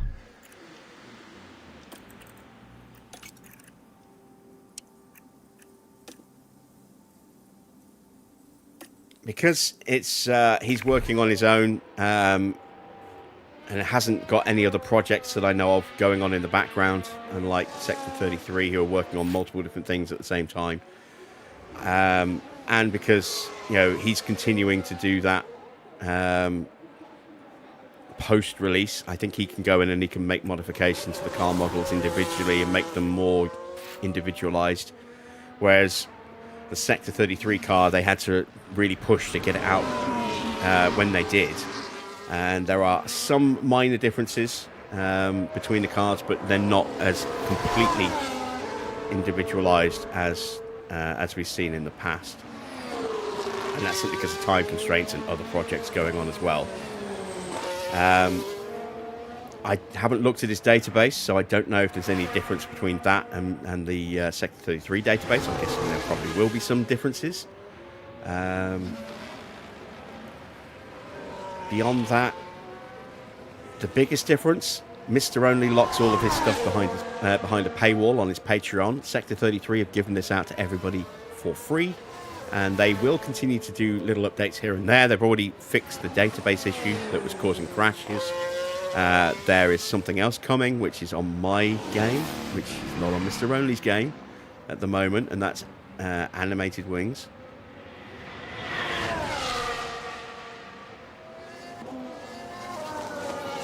And again, you won't see those while it's wet, but you'll see those in the dry.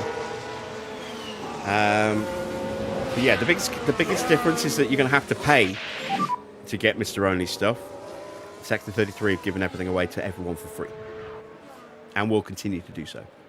They won't lock anything behind a paywall and then drip feed stuff out over a period of months. The tire's looking very good from our side. Good gap ahead. Remember, charge off. Right, so Alonso is currently the quickest man on the track, but now everyone's starting to take positions back. Let's see what Alonso can do. Sorry, what Stroll can do. Track is still getting drier. We went way too soon with Fernando, it would seem.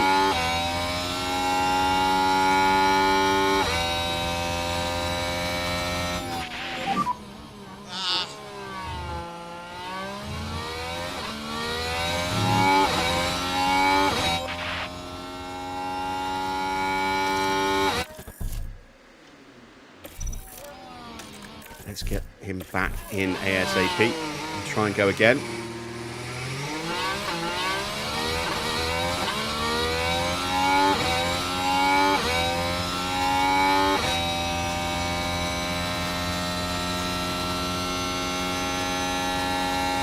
Stroll might actually set a really good time here because he went out behind everybody else and the track has been improving the whole time.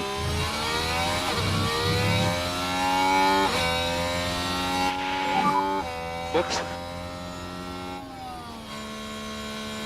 He's still slowest, effectively, Okay. but for him, that's a pretty good time.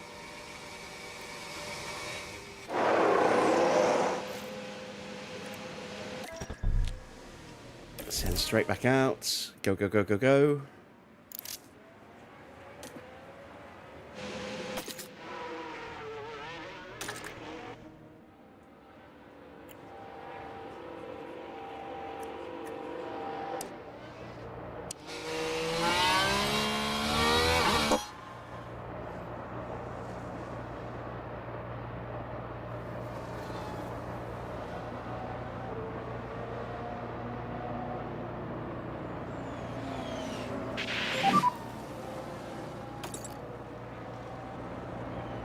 Copy.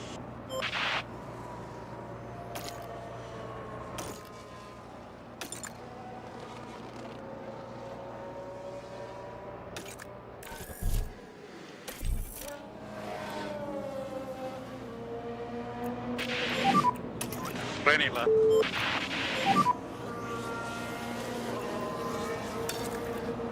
Okay. My big worry now is that everyone's going to start piling back out as Alonso comes through. That's why I started pushing him early. Some cars have gone out. You can see it's an Audi popping out. That will be Bortoletto. Max is going out. Confirm.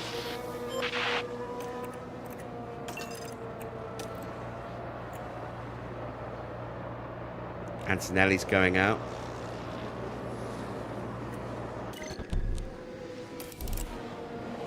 Track is getting worse again. Look, ever so slightly. But I'm going to wait on Stroll. Fernando's going to have traffic. Okay. I was waiting on Stroll so he didn't get in Alonso's way.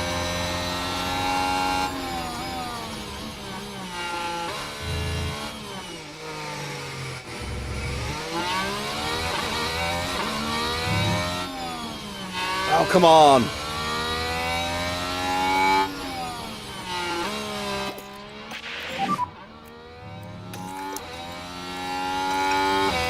Copy. I'm going to do another lap and just hope that we can maybe find a bit more time with Alonso here. Copy.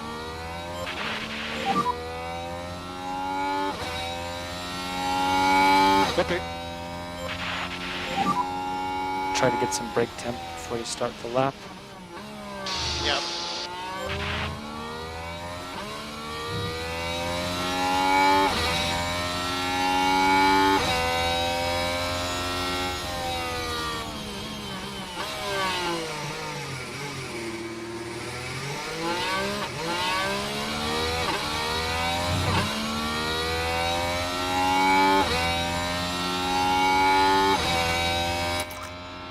Ooh. Yeah. On the corner exits, I felt a bit of lag on the power. Always makes me laugh the way this little post like, the power.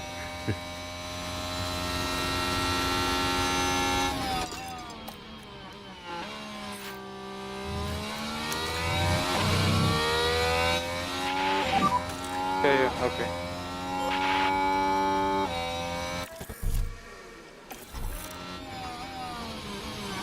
So Valtteri's car part has just gone, which means that will be a pit lane start for Valtteri, because they'll change that out. Anytime a car part goes orange, the AI will change it out for the next session. Temps are all okay now. Temps okay now. Clear ahead. Right, so Charge better off first sector for the Alonso, push. but I mean, we went too soon. And then we didn't get a clean run when the track was at its best possible option for Fernando. And now it's definitely worse. So I don't think Fernando's going to get anywhere close to Perez. He might get ahead of Stroll, he might not. The track is wetter for him than it was for Stroll.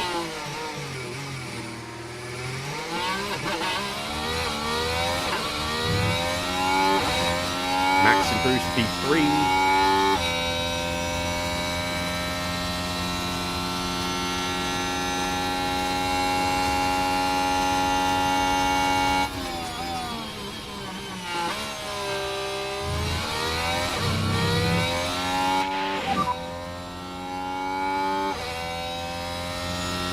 copy.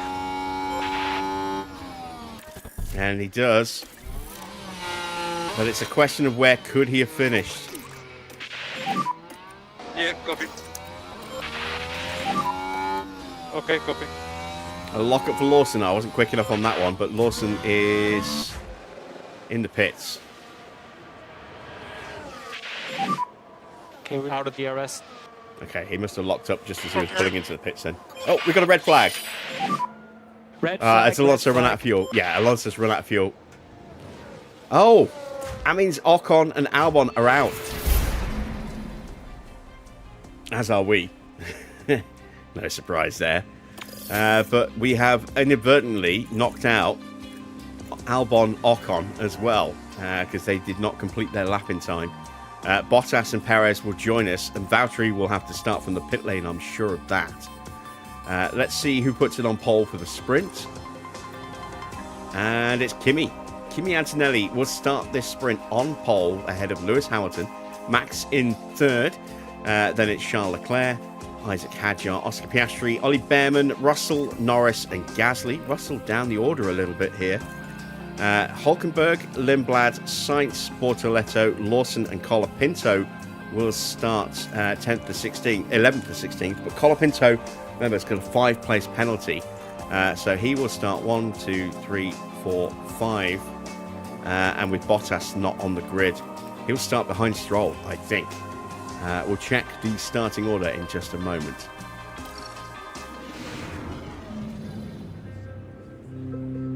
"70 laps of the Canadian Grand Prix await our drivers here in Montreal." Named after the legendary Canadian driver, the circuit Gilles Villeneuve has been host to plenty of first-time winners.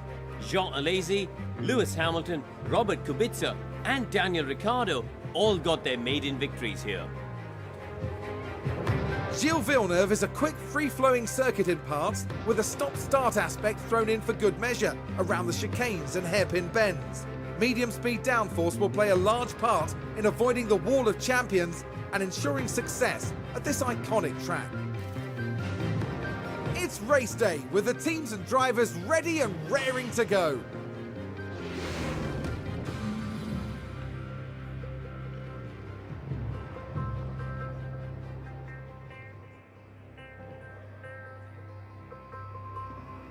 Okay, let's take a look at that grid then, because there's a bit of malarkey going on at the back to see who's going to start where. Let's have a look. No change to the top 10. They stay as they are. There you can see no sign of Colapinto. There he is, behind Lance Stroll, and Bottas is starting from the pit lane, as I predicted. So we are going to start 19th and 20th. We're not going to stay there, but that's where we're going to start. We are expecting tyres to struggle to keep temperature, which means we're going to need to push them. I don't know if we can manage that on a one-stop like this. I think what might be better is to try a two-stop. We'll certainly have the tyres for it.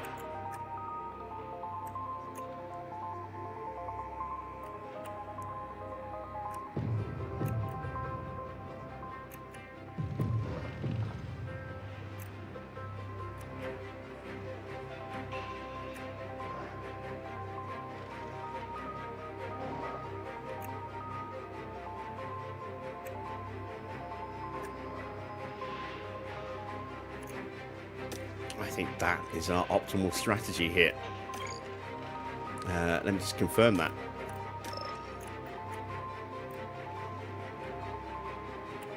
Ooh, that's actually slightly quicker, but we want pit stop points. We're not likely to be charging for positions. I'd rather have the extra grip all the way through. Going to go with that. We can always adjust on the fly if we need to. For Stroll, do you want to leave him out there on a one-stop?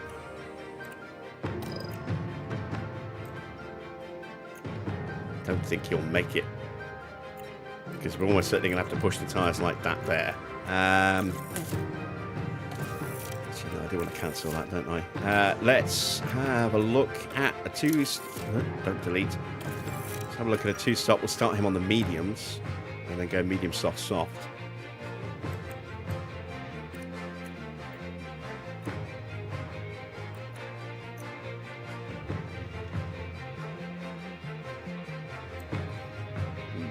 tight, but I think we can make that work.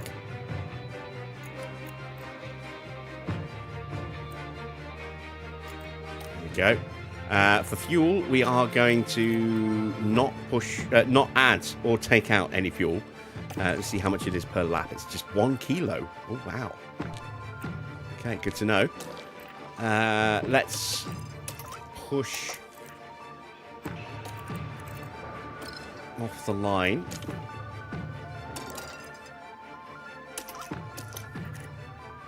Okay, there we go. So we are prepped and ready with our strategies and tyre choices, etc. The start of the Canadian Grand Prix is next.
The anticipation is really building here. The fans in attendance are absolutely buzzing with excitement. This race should be a good chance to see what Valtteri Bottas can manage. Sitting in 22nd with a long and difficult race lying ahead, sure to be a test of resilience and patience. But remember, anything can happen in Formula One. This is it. We're moments away now at the Canadian Grand Prix. And it's lights out and away we go. Looks like a pretty good start for Hamilton. It's a good start for Antonelli as well. Leclerc in third, fighting with Verstappen. There's a little bit of movement behind. Stroll has got ahead of Alonso. Alonso immediately turns around and takes the place back, but Stroll hasn't given up yet. And now he's behind. There we go. So 19th and 20th. Looks like we lost out to Perez. You can't race against this guy. Okay, we're still okay. No, we didn't lose out to Perez, did we? No, we're where we're supposed to be, but we lost the opportunity to get ahead of Perez. And Alonso immediately goes on the attack.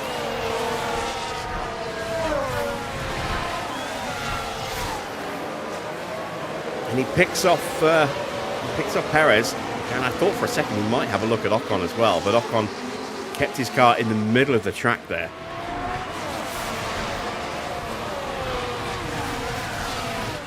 Let's see that replay. And here a happy Fernando.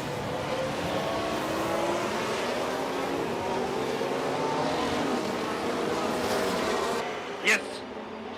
Bye-bye. My favourite of his voice quotes, and we get it as the first one. That's awesome.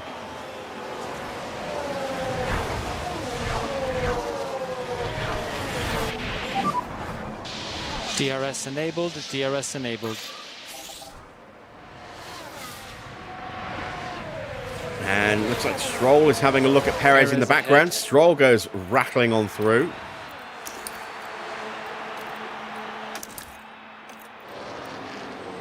And Alonso's making the move on Ocon. Beautiful. 1.0 behind. Let's hear a happy Stroll.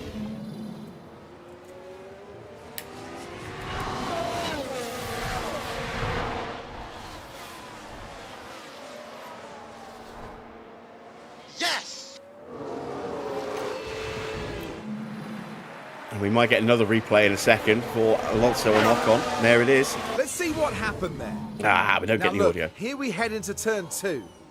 But the went opportunity's around the there. outside at 2. And up they go to 17th. Lovely move. So actually a pretty good start with P17, P19. But are we the only ones on a 2-stop? That's the question, isn't it? Right, gonna ease down Fernando's tyres. Track temperature is 35.5 degrees, so I don't think we're going to overheat the tyres pushing like this. Possibly Stroll's. But we'll see.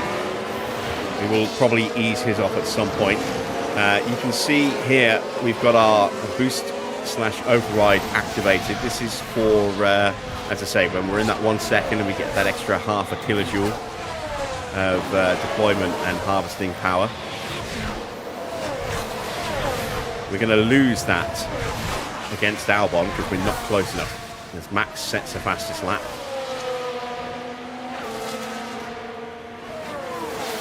Gap to 1.5 seconds. Ocon having a look to fight back. But we're keeping that tick so that our drivers just automatically use it. The only thing I find that you really need to worry about is just making sure that you're We're just too slow. either harvesting or back in this fight. making sure that you're in top-up or harvest. I think I don't generally put them in neutral. I generally tend to leave them in this because there are some circuits where the cars won't harvest very well. We saw that in Suzuka where the cars just did not look like they were running right.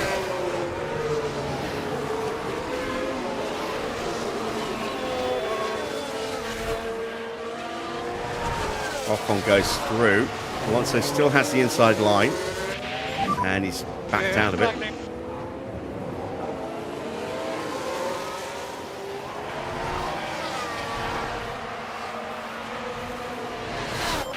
We're not burning our battery this time.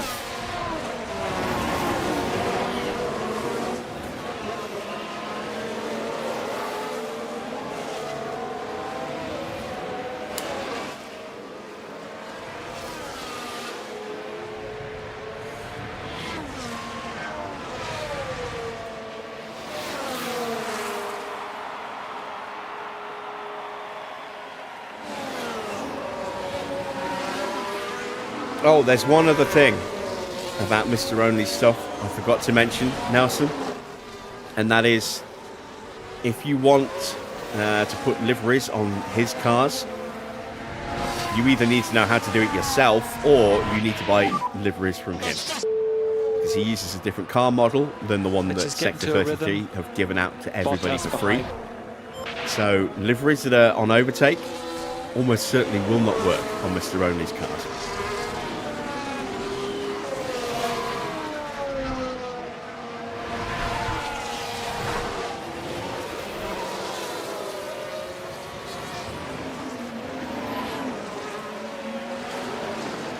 So that's something to bear in mind. If you go down that route, you're getting locked into his ecosystem and pretty much his ecosystem only.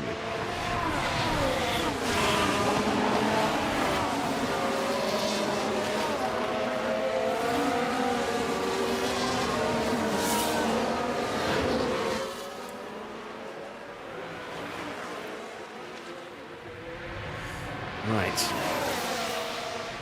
Stroll down to 22nd place now. We have the slowest car on the street. Perez is punching through. Right then, we can take a look now. Now this is Sergio Perez. I missed this overtake because I was There's the making sure my opening. phone was on charge. And he got us at the chicane.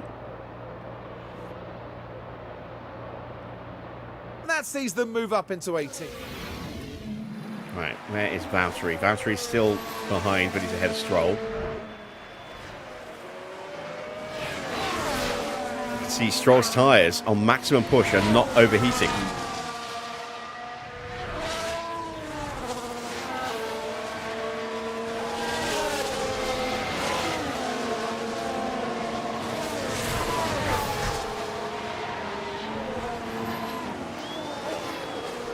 We have got some battery back, So we're going to splurge it now.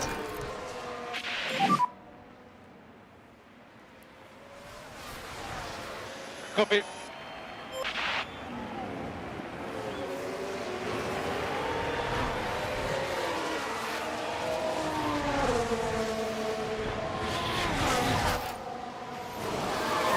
Ooh, big lock up for somebody at the chicane.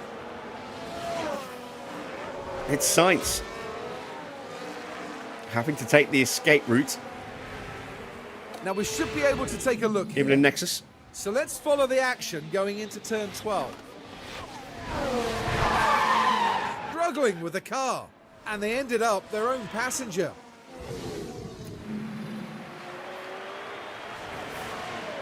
And that's dropped him right into the clutches of his teammate.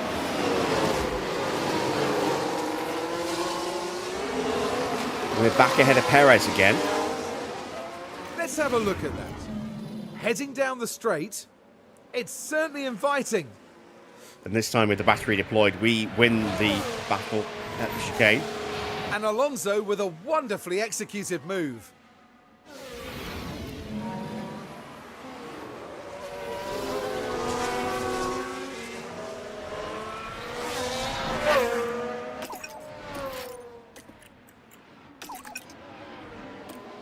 Let's give Stroll a bit more pace. Let's on add those the lift and mediums. coast back in. Interesting little mix. We've got a couple of drivers on the mediums. Ocon, Stroll, Sainz, Gasly and Hulkenberg. We've got Albon on the hards. So it looks like he might be thinking of a one-stop. Everyone else on the softs. So cars with a better tyre wear might go for a one-stop. They might go for a two-stop. I don't know what's happened with the R05. Sounds like gearbox issues are developing on that Alpine.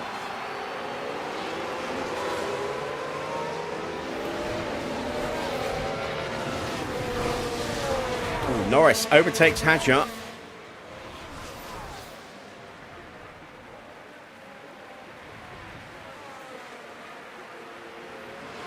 And completes that move. And now out of battery with Fernando, put him back into top up.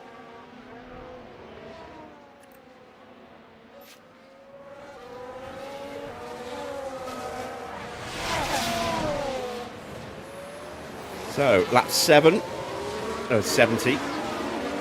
Antonelli leads by about 3.5 seconds from Hamilton and Verstappen. Let's keep an eye on that because they are definitely about to go battling.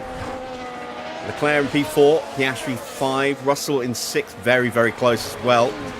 Then it's Norris and Hadjar. Behrman and Hulkenberg rounding out the top 10. Then it's Gasly with that developing gearbox issue that we've just heard about. 12th is Lindblad, 13th for Bortoletto. Then it's Lawson, Sainz, Albon, Ocon, Alonso currently in P18. Then Perez, Colapinto, Bottas and Stroll.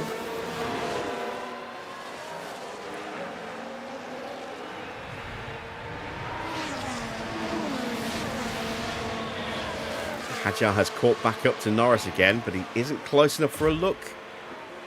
Not quite.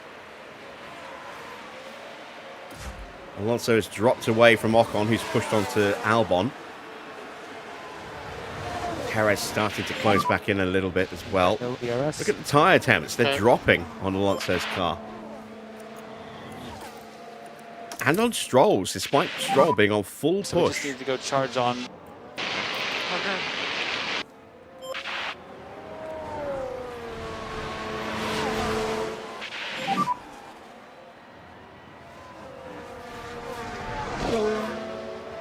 Okay.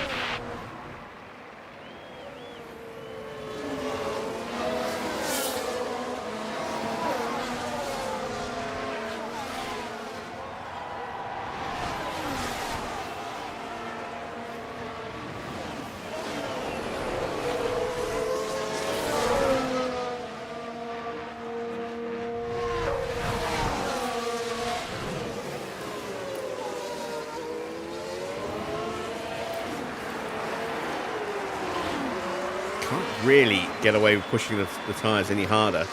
Oh, as Perez gets past Colapinto there.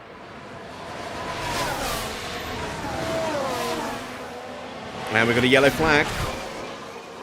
Is that a turn 2 incident somewhere? I'll lock it for the Aston at turn 1. Okay, so heading into turn 1 here. And the car fails to respond. And they'll need to be mindful of the effect that that had on the tyres.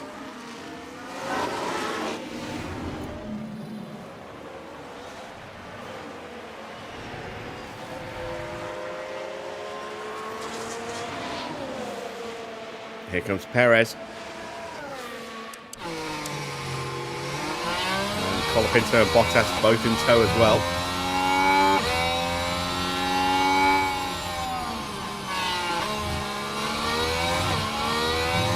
Nexus, quick question for you.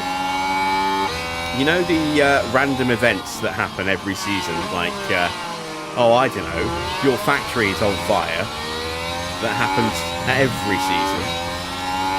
Is that something we can dial down the intensity on? Because every season your factory or your design center catches fire, and at least one other facility also has signs of structural damage that needs to be addressed as well. Is that something that we can dial the intensity down so it's not every single season at least 2 facilities get hit with that?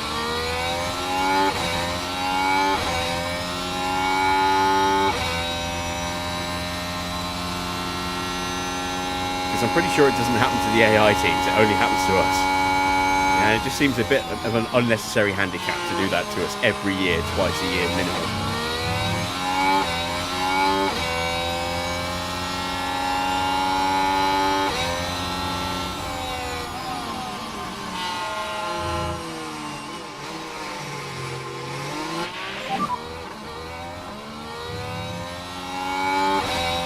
Oh, it's another yellow flag. That's not okay.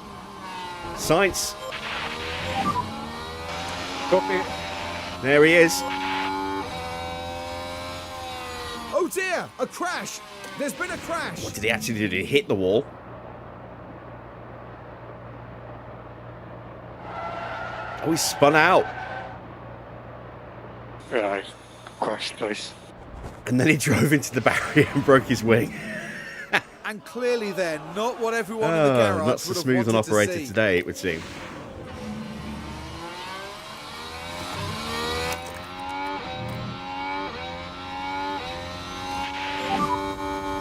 Copy.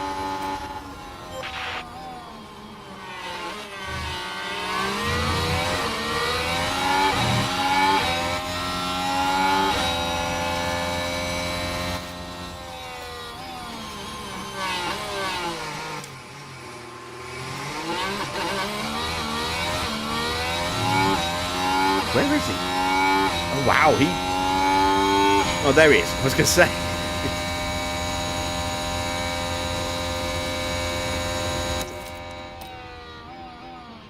Does he box? No, he's staying out.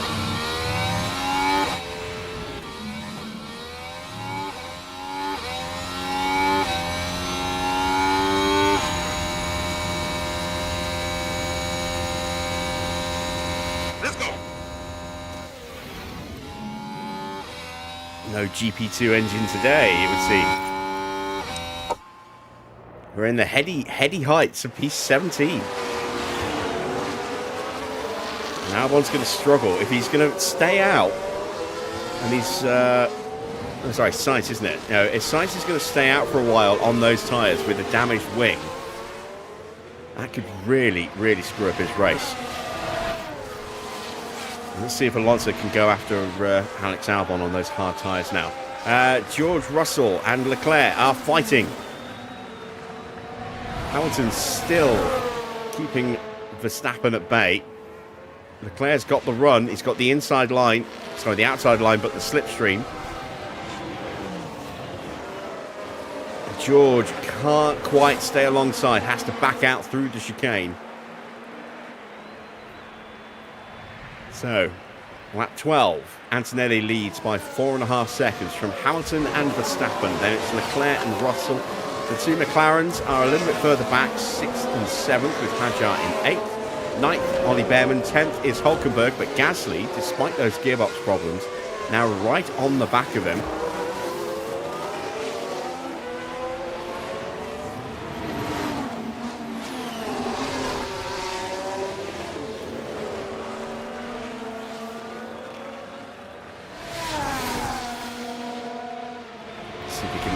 here. We have closed the gap maybe a touch to Albon.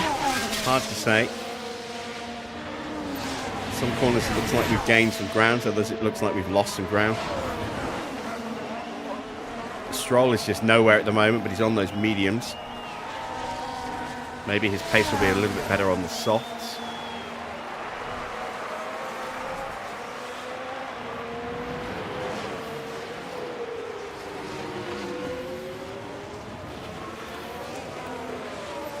One option I have got for Alonso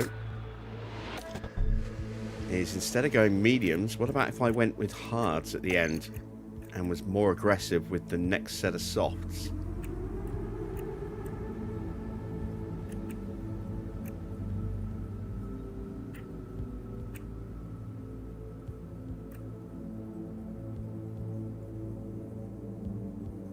That's quicker. That's very much quicker. Let's do that.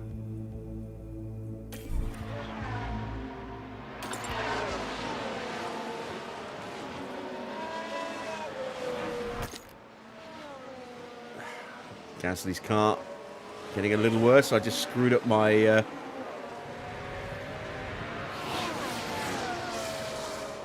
screen positioning a little bit. There we go. It can freeze while I reposition it on my screen. There we go. So yeah, Gasly's gearbox getting worse. Let's turn Alonso's tyres all the way up.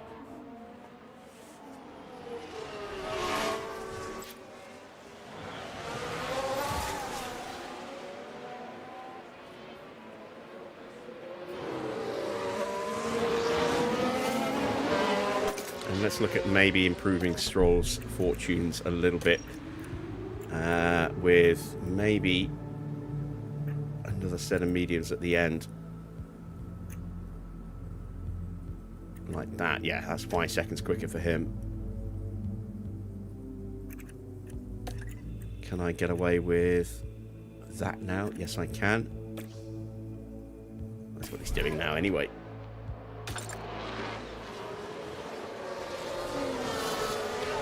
We're pulling away from Sainz at the moment. He's not able to close us down. He's got that wing damage. Let's not forget. You can see he's missing a big chunk of his wing.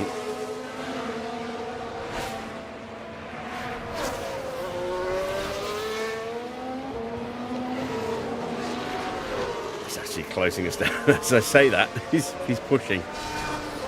Let's see what Alonso can do with his pace re-unleashed again on these tyres. We've got a battery that we can spend as well to break away from him. Let's actually go ahead and do that.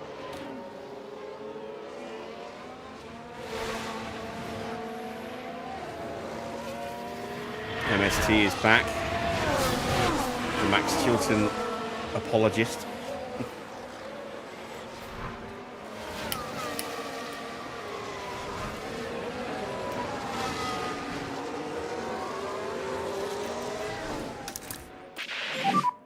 Copy. And there we go, just like that, we've got a 3-second gap to Sainz, who's under pressure from Perez. We need Sainz to stay ahead.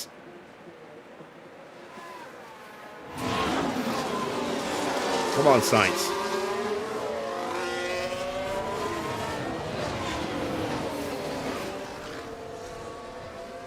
No, he's lost the place.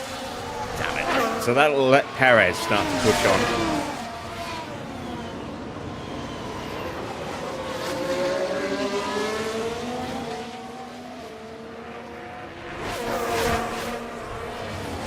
Back to the front.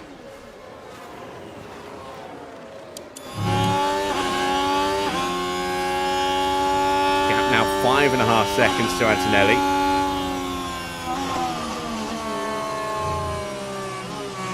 Russell and Leclerc dropping back a little bit as they continue to do battle. Piastri is struggling a little bit. He's got Hadjar for company. Max still can't find a way past Hamilton.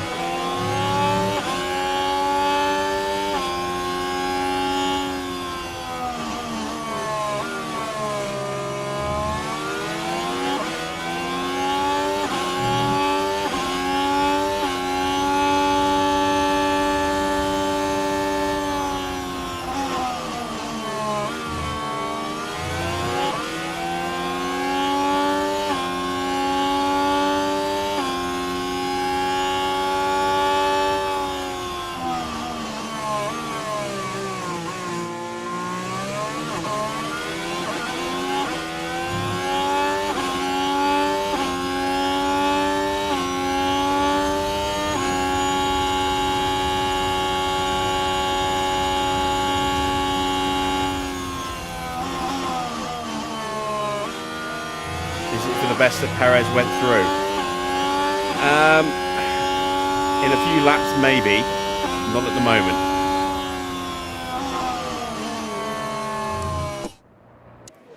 The one good thing is that Sainz is keeping him honest at the moment. Let's hope Sainz gets back ahead.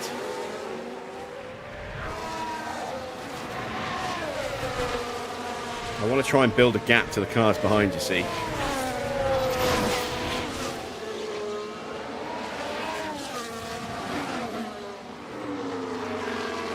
And you can see Perez is dropping away. And Sainz is in. Perez pulling away from Sainz. Sainz has probably damaged his tyres in that crash as well. Don't forget he's spun too. Evening, Mike. So the soft tyres going on, as well as a new front wing.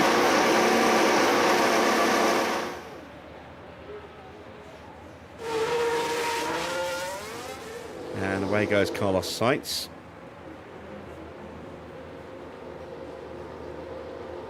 This is going to drop him relatively close to Antonelli.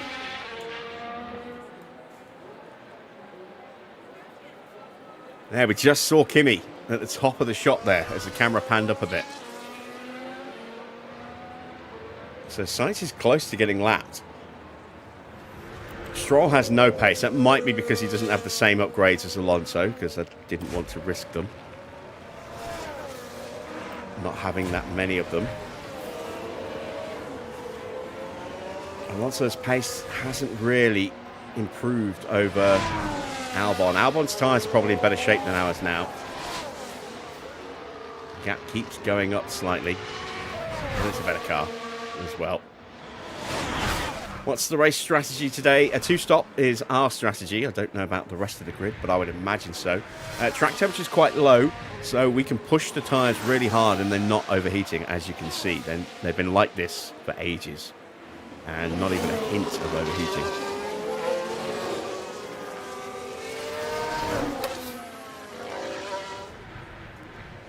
We do have some direct sunshine at the moment, but that doesn't seem to be pushing the track temperature up. It's stayed pretty steadily at around 35 degrees.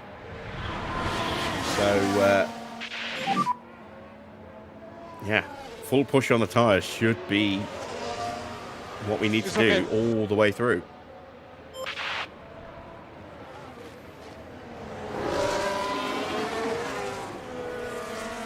All right, Oscar into the pits.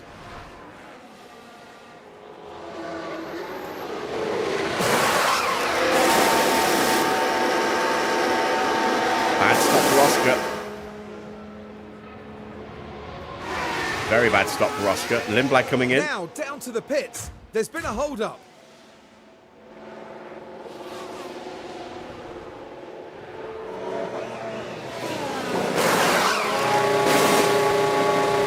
Smooth, clean, straightforward. Easy as you like there for RB. Who annoyingly, I think is going to get out ahead of... it's going to get ahead of Stroll, but not ahead of Alonso.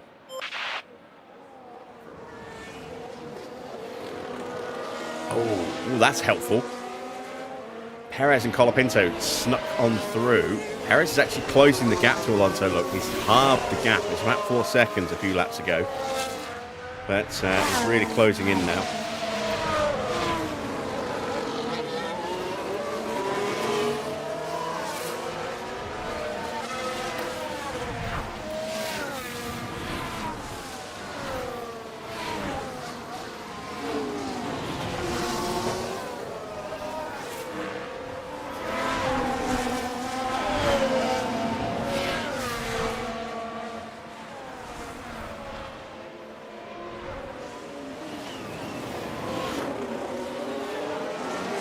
In comes Bortoletto. Yeah, generally what I like to do with the battery, or at least in the previous regs, it's a little bit different now with the way the battery works, obviously, but what I used to do was not really try and use the battery until after the pit stop. I always figured having that extra power and sprinting for a couple of laps with brand new tyres would be better than sprinting for a couple of laps with really bad tyres. That you would sacrifice a bit of pace on the in, but coming out, get the tyres up to temperature quickly and then go for it for a couple of laps. And, you know, you've got a real chance of being able to bolt away. Alonso is really coming under pressure now as the train has caught him, thanks to Perez.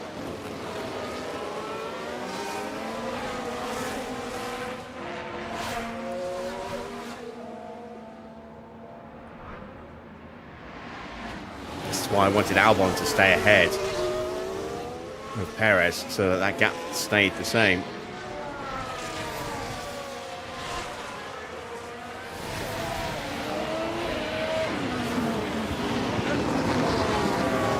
Got some spare battery, so I'm going to use it. Okay. Mode push. Yeah.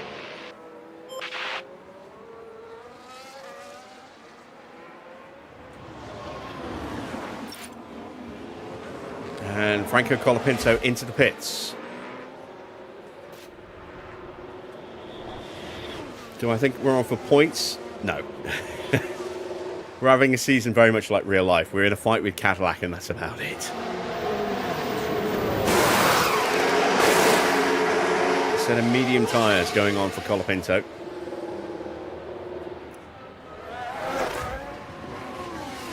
You can see Lindblad having a look at Perez, and he's going to get that move done now that Colapinto's cleared the way. Or is he? Maybe not. I think it's just a matter of time now, though, because we've gapped Perez slightly. And here he comes. Up the inside.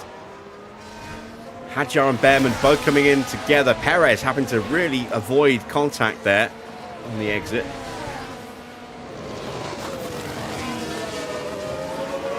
And he is through. Medium tyres going on for Behrman. Hadjar's already on his way out on another set of softs. Let's see where Behrman feeds out. He should feed out ahead of Albon. There's Albon. Yeah, he's comfortably going to be ahead of Alex. And Bortoletto has picked off Sergio Perez as well. Let's ignore that for now.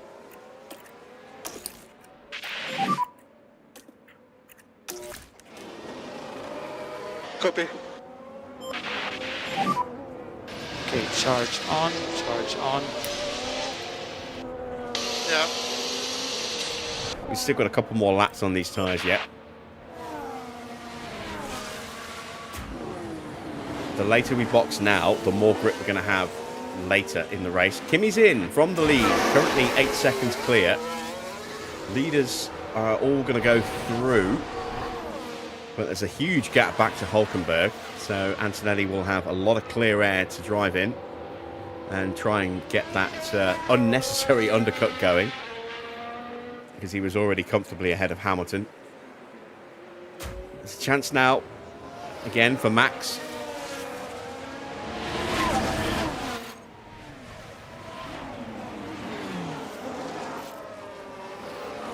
Oh, Hamilton's got issues again. Engine's not running smoothly.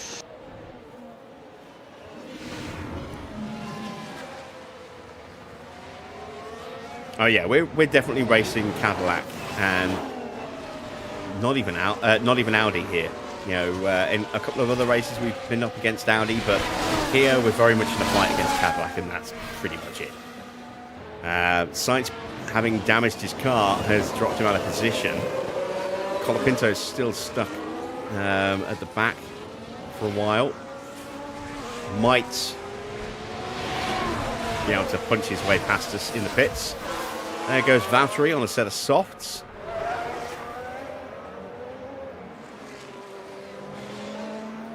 Max is in. So with Hamilton now having an issue developing and Max boxing early, it's an overcut opportunity, but I think more likely it's going to be the undercut of Max that's going to get him through here. Depends how quickly he can get the tyres up to temp with this cooler track temperature. As Lindblad Let's punches take a look at past the us. replay. Now this is where the RB driver's involved. Our tyres are dying. The His opportunity on a begging second to be set, taken. so no real surprise he's got that grip on us there. And there is Bortoletto also going to make the move. And that sees them move to 15. He might get us here in the hairpin as well. Not quite, he tried. So Max going out, Hulkenberg coming in, Lawson in as well.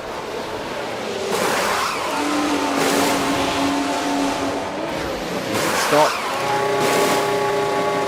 Another pretty good stop actually there for Lawson.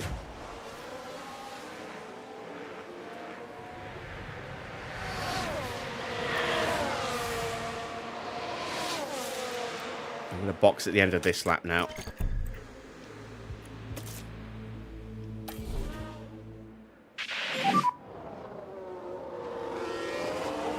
Oh, look at that. Beautiful. We got that in front of Lawson.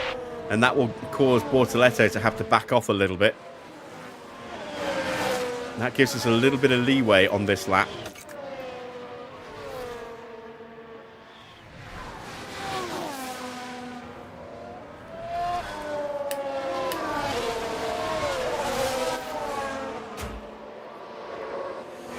Hamilton in from the lead. Norris coming in as well. It's a bad stop. Cost him an extra second or two. Norris now right behind him. Kimi's gone through, set the fastest lap. No surprise there. But where is Max? Here comes Max. This is going to be tight. This is going to be very tight. There is Max. And Max has done it. He's got the undercut. Albon is into the pits. He did not take those hard tyres anywhere near as long as I thought he would. Box.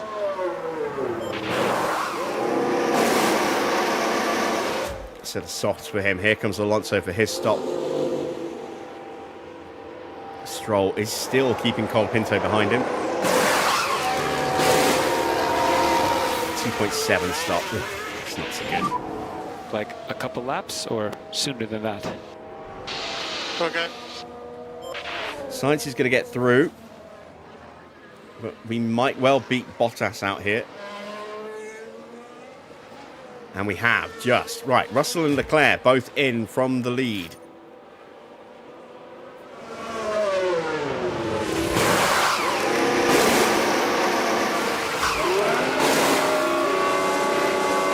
Good stop for the Ferrari, but they had to wait for Russell to go through before they could release Leclerc there. Antonelli's already disappeared up towards turn 4. There he is in turn 4 now. Max and Hamilton have gone through, and so's Hadjar. So Hadjar got a bit of an undercut, or did he? Ooh, it's tight, but he's going to get past Leclerc. So's Norris, and Hadjar gets Russell as well. And that's left Russell vulnerable. Oh, just couldn't quite get through there for Lando Norris. Colapinto gets past Stroll, finally. That's been a long time coming.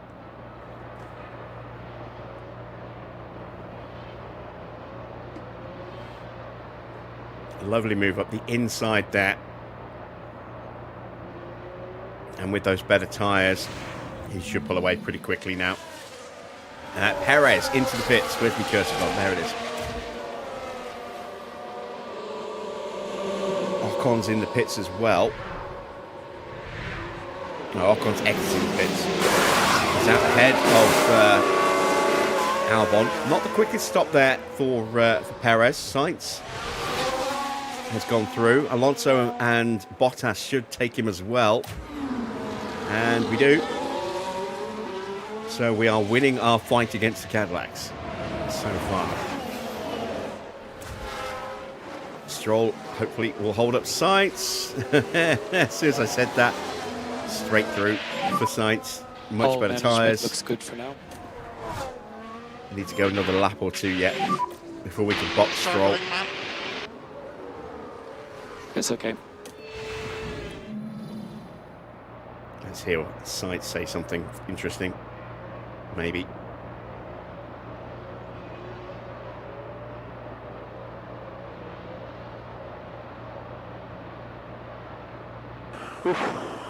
Just a sigh.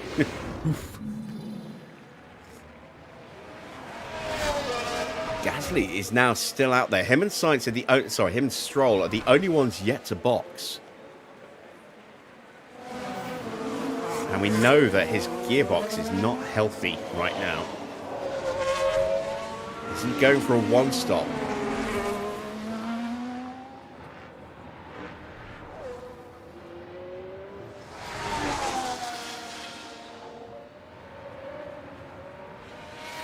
Alonso's tyres still not up to temperature.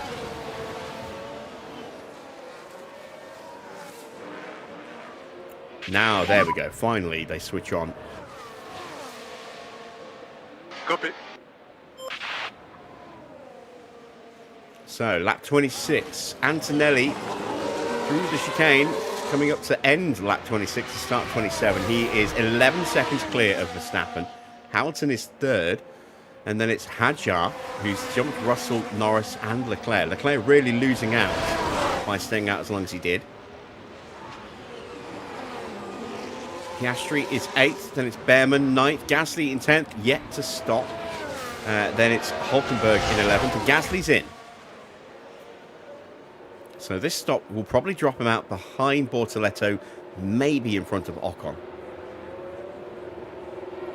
Probably behind Ocon, somewhere around Albon. Let's see. So the stop's going on. It's a decent stop. It's going to be tight with Ocon. There is Ocon. He might just stay ahead here. Let's see if Ocon gets him on the run to turn 4.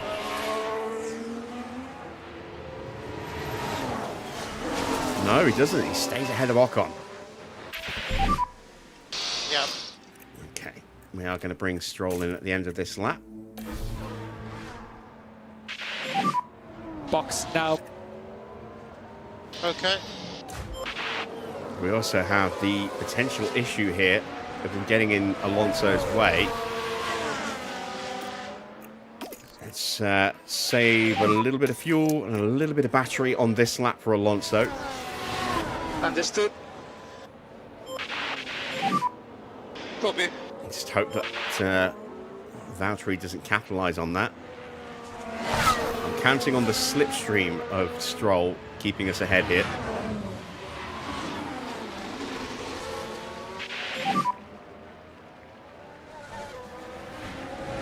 In fact, he might even try and overtake Stroll.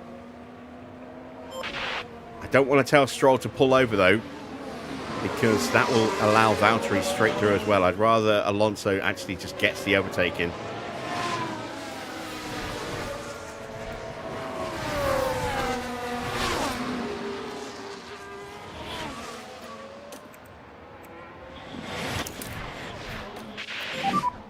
Confirm.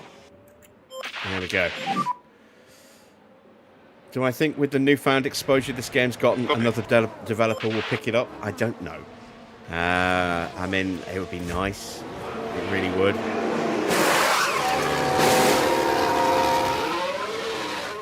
But I don't know. I really don't know. I mean, let's not forget that the game is as good as it is right now because of the modders. Because they've added so much more to this game.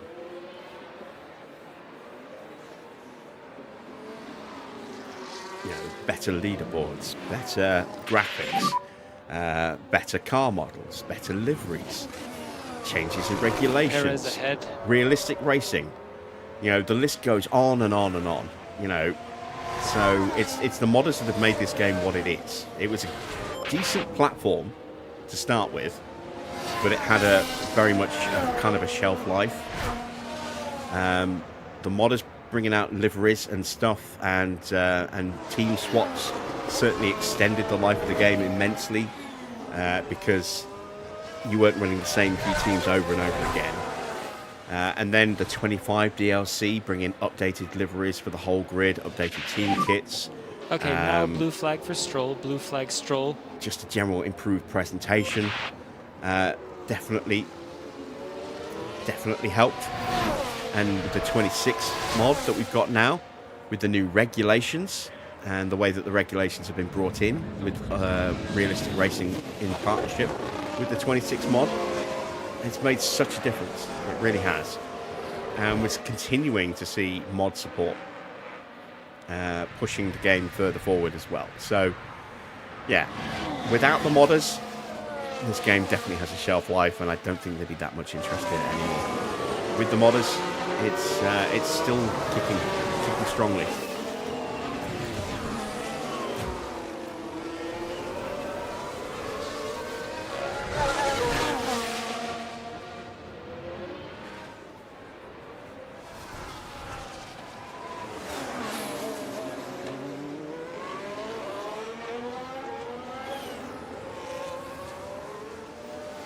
Right, so we are needing to start to push a little bit to break away from Valtteri, because we are being slightly compromised in our braking zones, making sure he doesn't get through. Which save is harder, this or McLaren? Oh, easily the McLaren save file, because the McLaren save file demands you to win the championship in a car that has no realistic expectation of even getting a podium, let alone a win. So you can get a respectable finish, and you can finish 5th in the championship. You know, you can get some decent points here and there. You might get lucky and get a podium or even a win if something weird happens in a race and you're able to perfectly capitalize on that and everything comes together. But in terms of outright pace, yeah, I mean, 5th is the best you'll do. You won't be quick enough to beat Lotus, and you'll be way quicker than Force India and the guys behind there as well. So you're kind of locked into finishing in 5th. That DLC is very much, or that mod is very much a snapshot, intended to be just a single season. Yeah, copy. It's not intended for a long-term playthrough. So yeah, I mean, you can get it to the end of the season as we did, just with McLaren, but had we not changed the objectives mid-season after the first review down to 4th, we would have been fired at the end of the year. No question about that. Copy. So that's very much the harder of the two. This, the board expectation going in is to finish in 10th in the Constructors. And, you know, even if we're finishing 18th and 19th, that's good enough for the board. We're seeing happy board results from that. So, yeah, this is not ideal in terms of pace, but the expectations from the board are so much lower. So it makes it so much more manageable and gives you a platform to build on. Whereas in the McLaren file on the 2013 DLC, like I said, it's intended as a snapshot, one single year. And then we're trying to extend it by at least 2 more seasons. That series will be back on Monday, by the way, for season 2.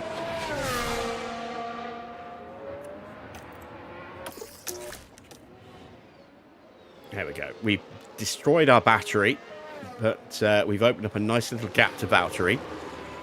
Closed the gap to Sainz a little bit. Stroll is just getting blue flagged into oblivion here. He's about to get lapped by Ollie Behrman.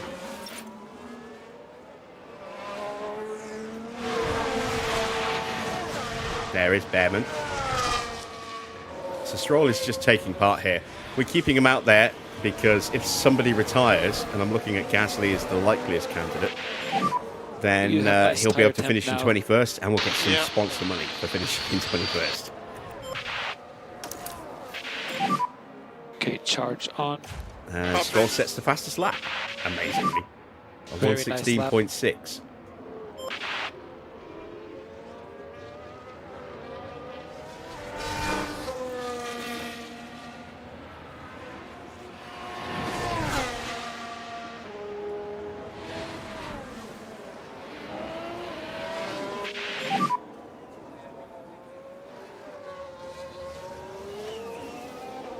Tires looking good.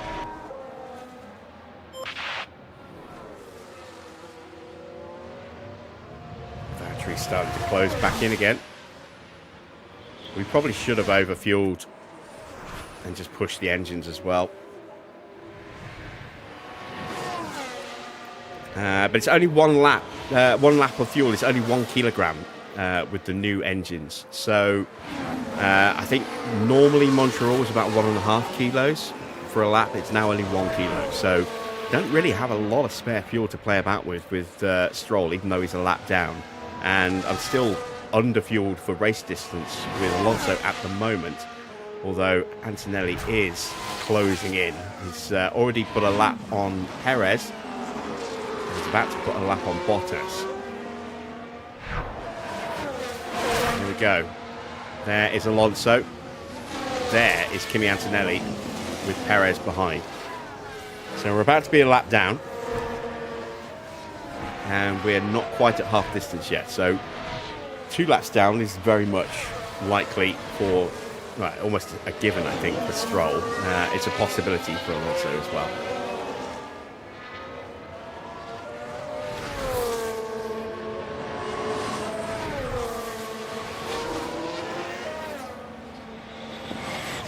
Hamilton trying to get past George Russell.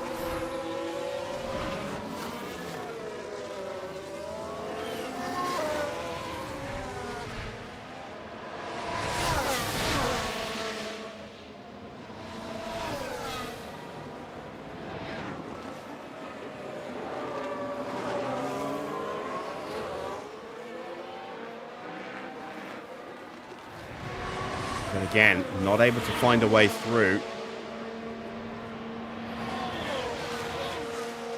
Norris is on Hadjar. He's got a run here for the inside line. Couldn't make it stick.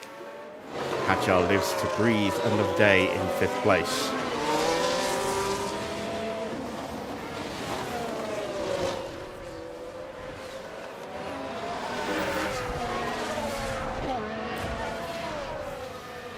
And we are about to get blue flagged here.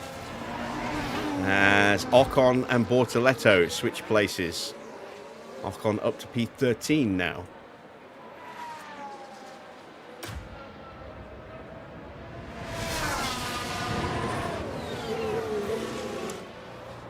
Let's see where we pull over. It's probably going to be out of the chicane.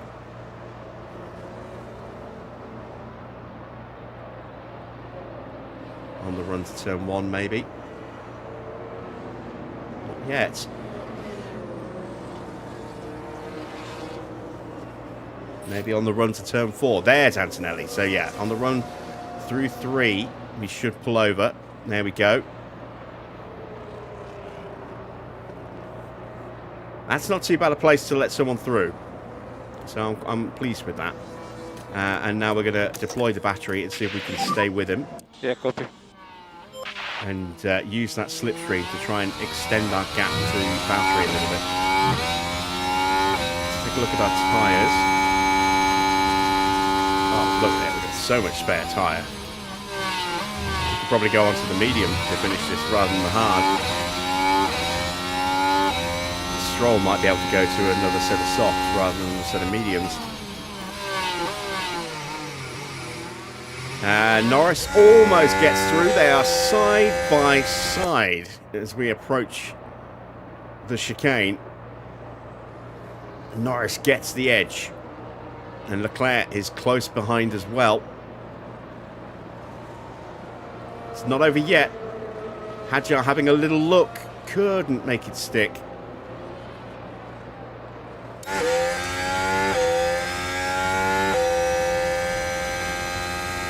Hadjar's got a good run. He's got his battery on. Is he going to pull out and have a look?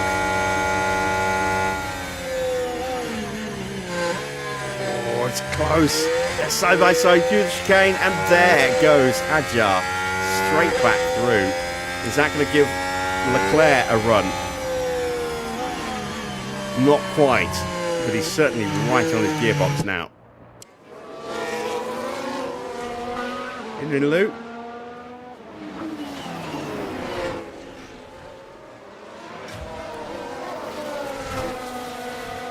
And there you can see we are sticking with Antonelli just about. I'm going to absolutely completely destroy my battery now, but we've opened the gap to Valtteri back up a bit. And we've been able to tag that slipstream for a little while, which is quite nice. That's helped drag us a little bit closer to sights again. Fault for Albon. Guys, we're derating. Cost me a lot that time.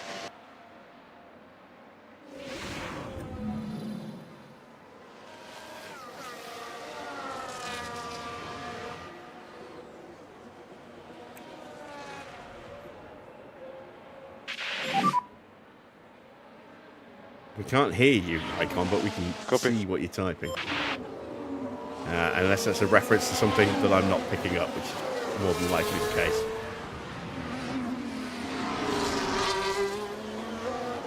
Albon and Colapinto are fighting, and Albon is not going to win that fight, I don't think. Not with engine issues.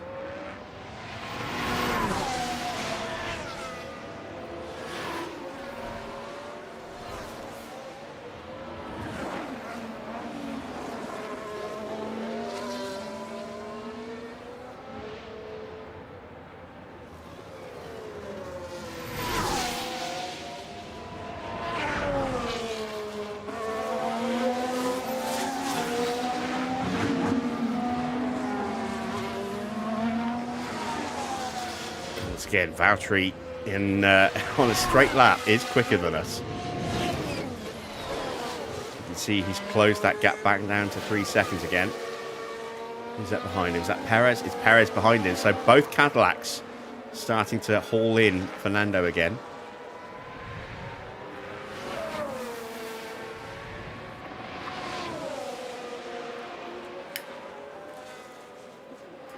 It's a Delta. Ah, well, there you go. I see. I don't listen to music much anymore.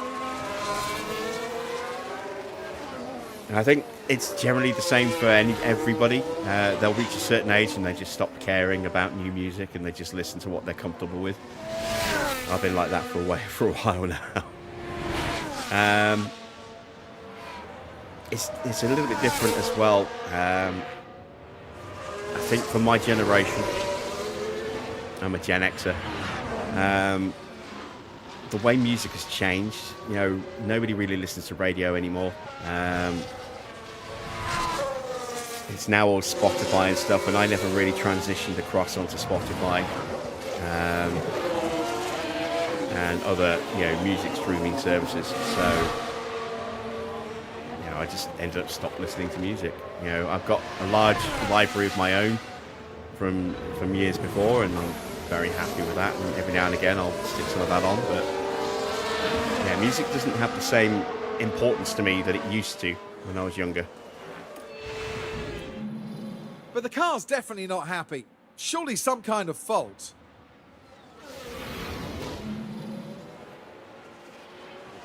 So Antonelli's engine has now finally transitioned into orange. I don't think it'll hurt him in this Grand Prix too much. We've still got 31 laps to go. So we are past the halfway point now, but that will be a fresh engine for him for the next round at Monaco.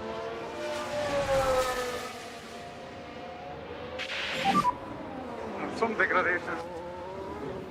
Fernando's tyres starting to give up a little bit, but we've still got plenty of life in them. We'll keep them going a bit longer. Let's go back to the strategy board.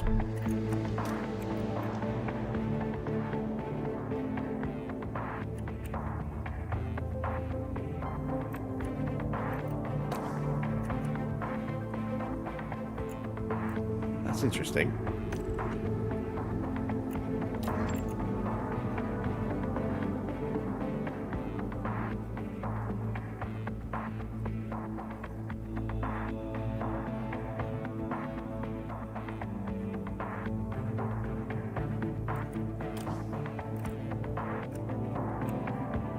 Because it wasn't updating properly. I think we're going to go with that. And then we might well do the same for Stroll as well. Put him on another set of softs. Lindblad's in for his second stop. Who's my favourite team or driver? I don't really have a favourite team. I've never really followed one team above all others. I've always been more of a driver follower. So, you know, drivers that are just supremely talented and a joy to watch are the ones that I tend to gravitate towards. And obviously British drivers for obvious reasons, that little bit of patriotism kicking in. But not all British drivers. There are some that I just don't really care about or actively dislike.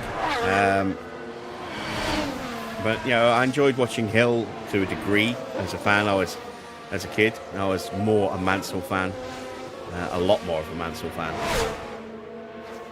Senna, I enjoyed Senna. Did not really get on with Prost. I found him to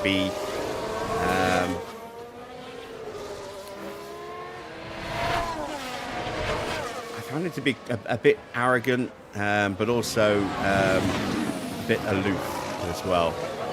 I wasn't really a fan of Alain Prost. I respected the hell out of him as a driver, but as a personality, I just didn't like him.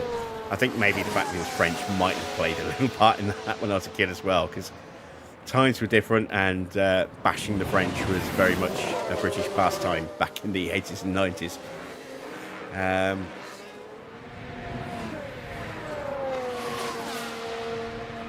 was a big fan of Schumacher, Michael. I enjoyed watching Hakkinen, just because he was a bit chaotic as a driver at times. So Lindblad gets lapped by Antonelli.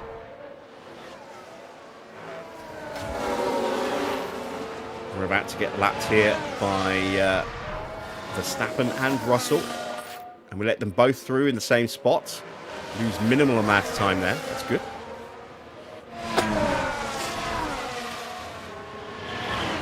I enjoyed Montoya.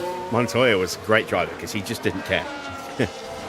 And I mean that in a good way. You know, when he came in, a lot of drivers were very sort of a little on tiptoes when they were coming up to Schumacher or Schumacher was coming up to them. Montoya just didn't care about Schumacher's reputation, and he went wheel to wheel with him at every opportunity, and that was great to see. That was a great little rivalry between those two. Did not like Jack Villeneuve. Really did not like Jack Villeneuve.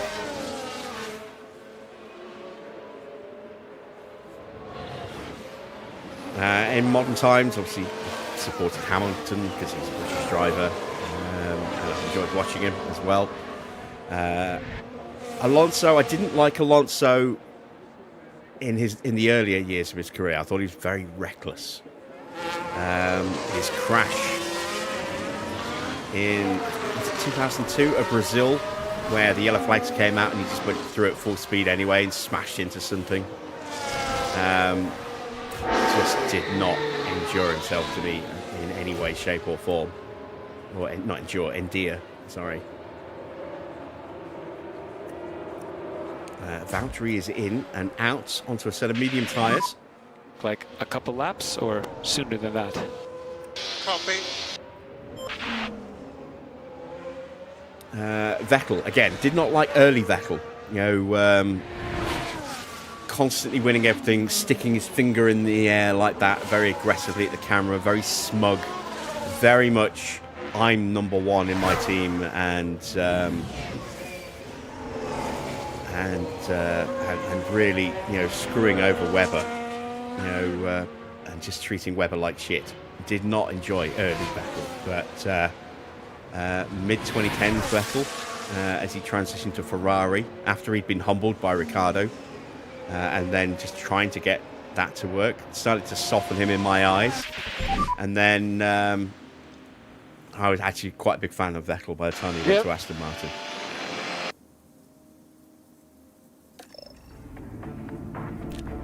But yeah, it took a bit of warming up. He took a bit of warming up for me with Vettel. I was much more of a Webber fan than Vettel. Rocks. In terms of teams, again, don't have a favourite team. I've always had a soft spot for Ferrari. I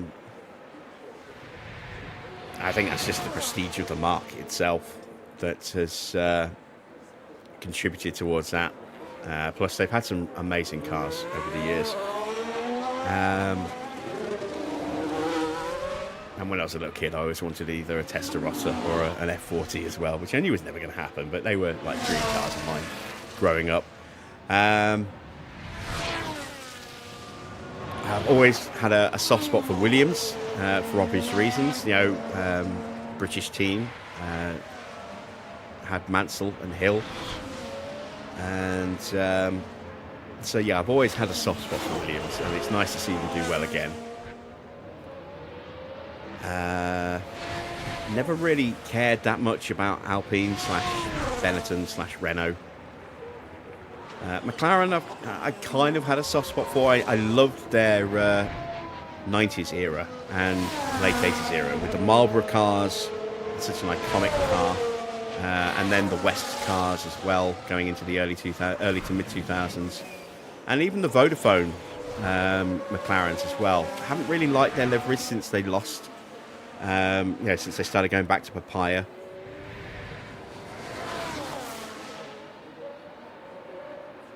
But I'll keep an eye on them. Mercedes, I don't actively support Mercedes, but I mean, I was happy when Mercedes was successful when Hamilton was driving for them. So again, I'm more on the driver side than the team side. I don't have a favourite. I think if you had to pin me down to one team, it would probably be Ferrari, because I've always liked Ferrari throughout all the years. Ferrari and Williams, I think, are very, very close to each other. Maybe just a slight edge with Ferrari. And I think that's more just because of who has driven for them over the years, with Mansell and Prost, Lacey, and Schumacher, Vettel, Kimi Räikkönen drive with them was hilarious, especially because he was just so fun to listen to on the radio. And of course now they've got Charles Leclerc and Hamilton, so yeah, Ferrari have always consistently had a soft spot. It's a 2.8 second stop. So where was this 2.4 second stop we did in the sprint? Why are we not seeing that now? It's so annoying. Bottas has undercut us. Annoyingly.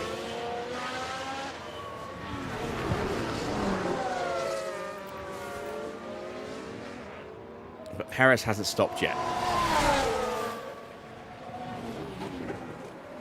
And we are probably going to lose that to Perez, having been lapped like that. There are a couple of cars coming up to lap Perez. Let's hope he stays out a little bit longer before he boxes. Yeah.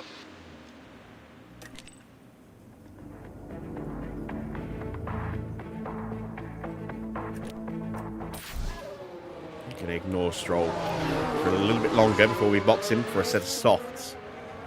Kimi's in. Soft tyres going on for him, so it looks like everyone's two-stopping.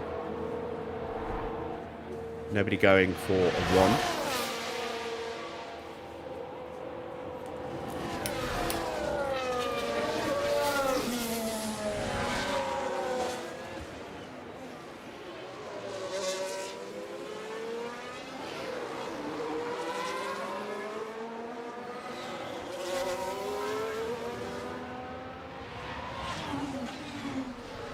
But I think more than a team, I've always been drawn to a particular car. Like, I mean, it's my favourite car. It's the Ferrari 641. And I know people will expect me to say the FW14B from Williams, which was just mighty, but the 641 from a couple of years earlier from Ferrari, that's my favourite of the race car. The FW14B is right up there as well. But also the 90 Lotus wasn't a particularly great car, but I just love the look of it.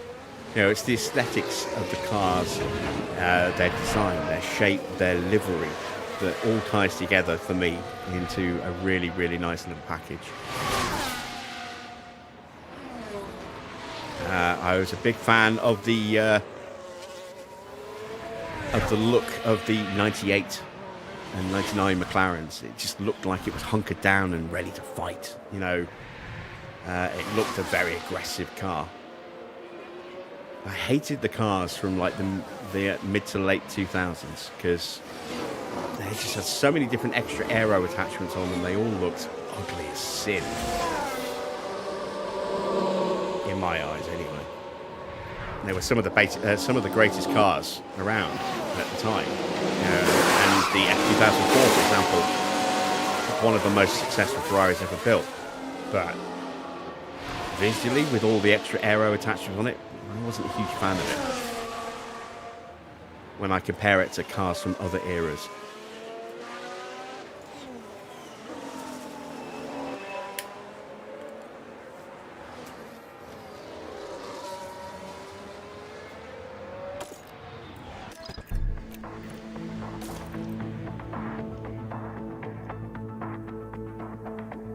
Let's get strolling at the end of this lap.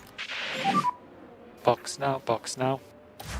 Right, we are losing out in our fight against Cadillac.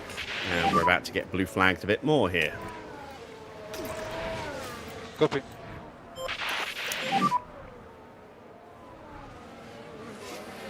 This is the downside with getting blue flagged in awkward spots.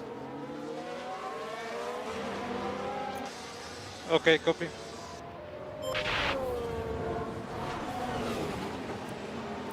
Russell boxes, which means he's going to be blue flagging us again at some point. Oh no, he's out ahead of us. Then he gets out just in front of Max and keeps Max behind. So a critical stop there for Russell, and he pulled it off.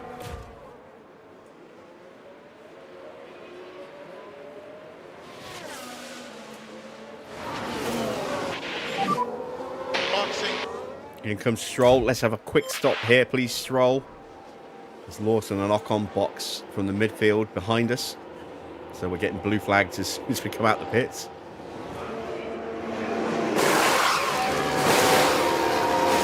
Yeah, it's not bad. 2.5. That's our quickest stop of the Grand Prix. There's Colapinto. He's so far ahead of us now. There he is. He hasn't boxed again yet. There we go. We're in the top 8. Yay. Oh, Antonelli has got a fault as well as his engine And as far wearing as out we a can bit. tell, they've got a fault with the car. That now puts a little bit of doubt as to whether Antonelli can actually make it here. Norris is yet to stop. Ahead is Alonso.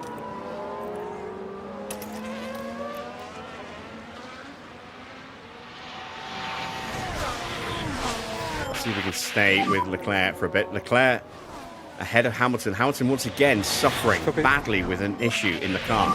You can see he's now orange. He's just having a horrible run of reliability at the moment when it comes to the Grand Prix themselves.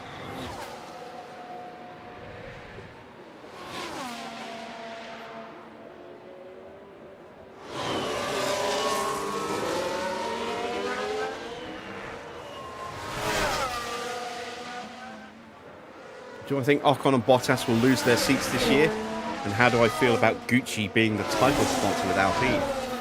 It's a very savvy get for Alpine. Very savvy. You know, an extra 50 million a year.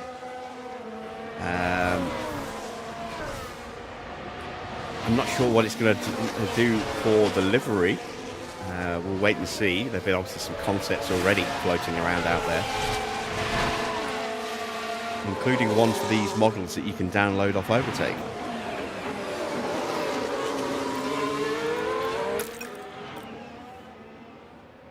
New fastest lap for George.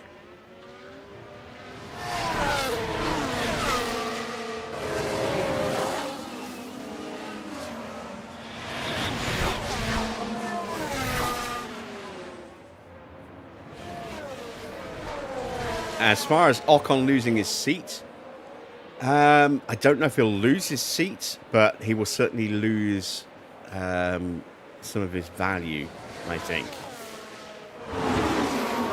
I don't know who is ready to take that seat from him. That's the thing.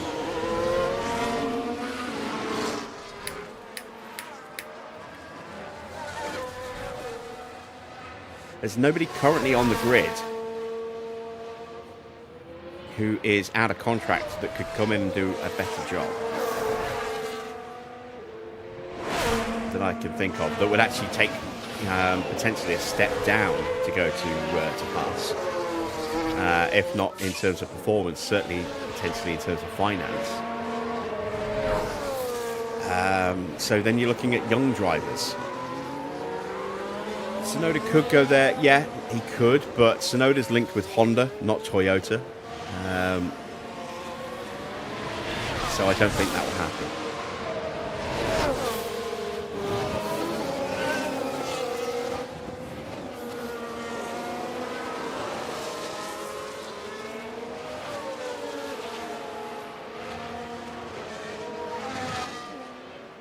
Beyond that, I'm not sure who there is. I mean, they're not going to bring back K-Mag. So you'd be looking at a young driver. Maybe Ferrari have got a young driver that they want to bring in. I think what's more likely is that Ocon will stay there another year. And then at least another year. Behrman is basically waiting, I think, for that seat to open up at Ferrari. And it's more likely to be Hamilton's seat just because of age, I think. Hamilton is close to the end of his career than Leclerc, and Leclerc's just signed a new extension to his deal that was already going to run out in 29.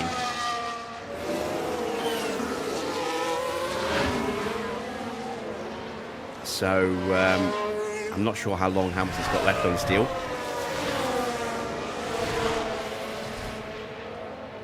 He might be out of contract at the end of next season. I don't know. I think as Perez is finally in, Alonso will get back ahead of Perez.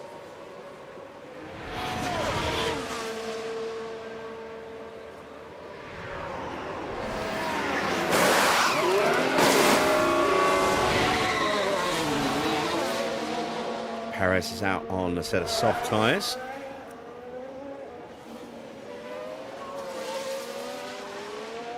He's a significant way behind at the moment. That said, we're about to get lapped by Hamilton and Behrman at some point soon. And he is going to be quicker than us, so he'll be catching up soon.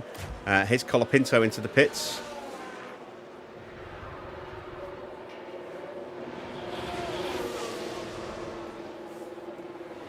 So yeah, I think Behrman is, as I say, just going to be at Haas until that seat opens up.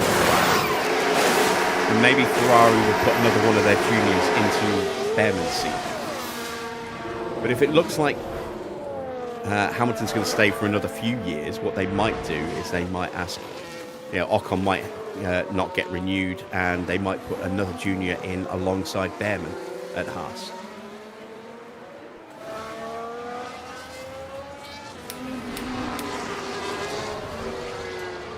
Maybe Rafa Kamara, maybe Dino Beganovic. I think they're both a year or two away from being ready. Do I think Haas or Cadillac will ever hire an American driver for a full-time seat?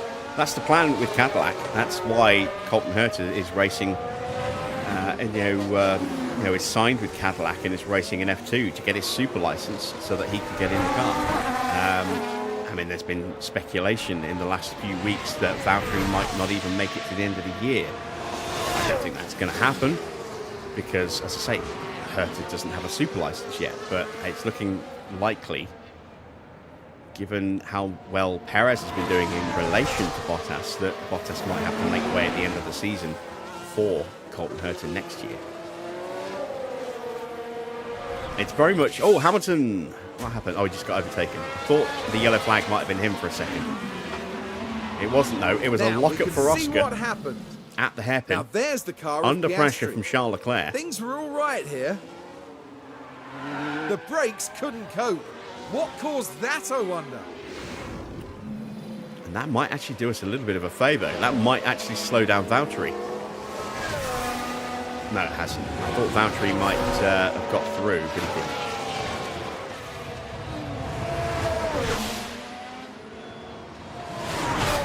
Hamilton retakes the place again. They're both closing in on the back of me. I'm only 2.7 seconds behind Bottas and closing. Copy.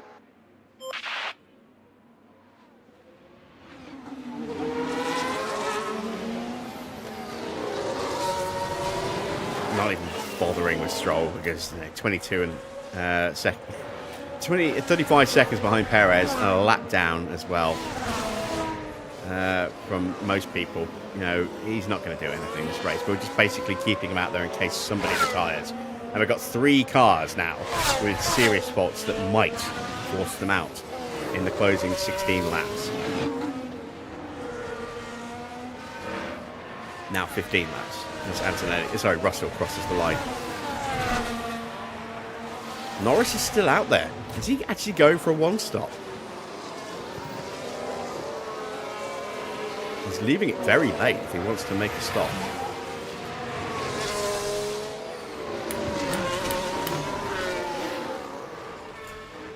Yeah, that's always been part of Cadillac's mission statement, is to have an American driver, at least one American driver in the team. And it looks like that is going to be Colton Herta. So,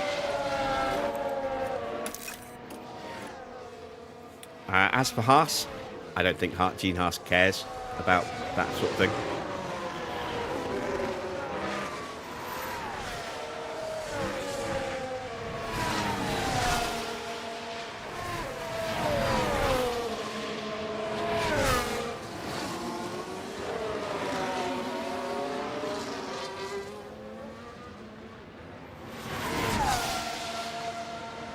Behrman once again trying to put some pressure on Hamilton.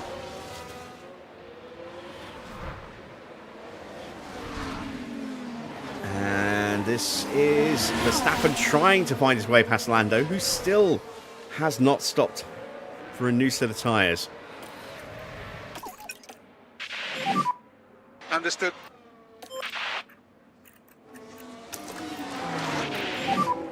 Let's see if we can get ahead of Valtteri before the lead, or at least get right up with him, that we might be able to jump him as the leaders come through to lap us.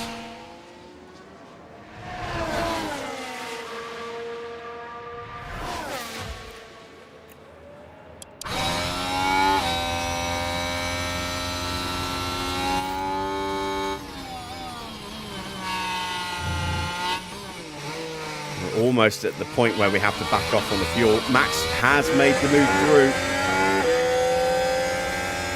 So Max up to second. And what's going to be a really good day for Ferrari is falling apart a bit.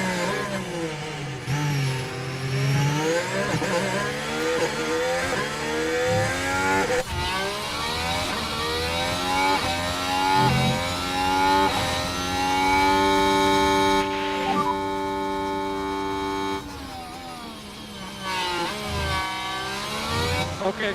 And Norris is in. Wow, he's left it very, very late.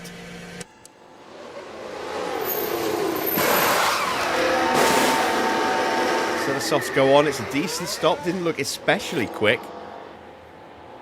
He's going to come out behind Antonelli and Hadjar. It'll be tight with Leclerc. I think Leclerc will get out in front of him, but he'll be able to take that position back. There is the lapped car of Carlos Sainz, I believe. Copy. And Leclerc is through. Is that Sainz or is that Albon? That's Albon, I think. Yeah, that's Alex Albon. And there's Piastri. So Norris out in P6. Alonso within a second. Can't push the fuel anymore because we're now more than a lap under-fueled. Copy.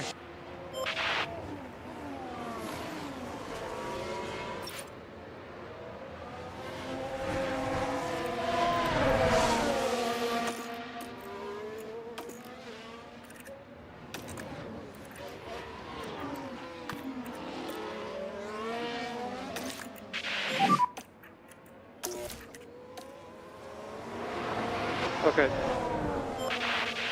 And our battery's empty now, so we're likely to see Bottas pull away a little bit.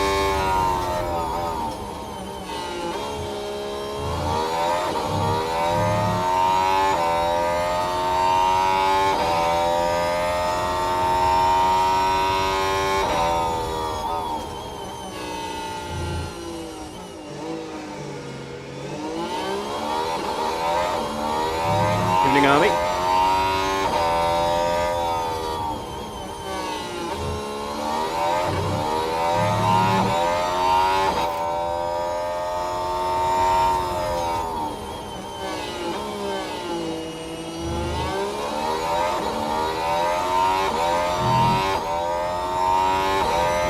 Gap has gone up already. 1.7 seconds. We are currently on target for where we need to finish. This is P20 with Alonso. We're not on target with Stroll for obvious reasons.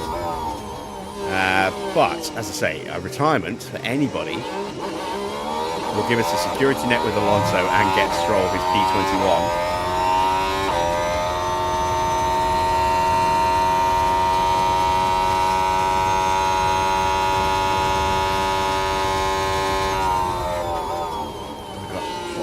Of life left in these tyres.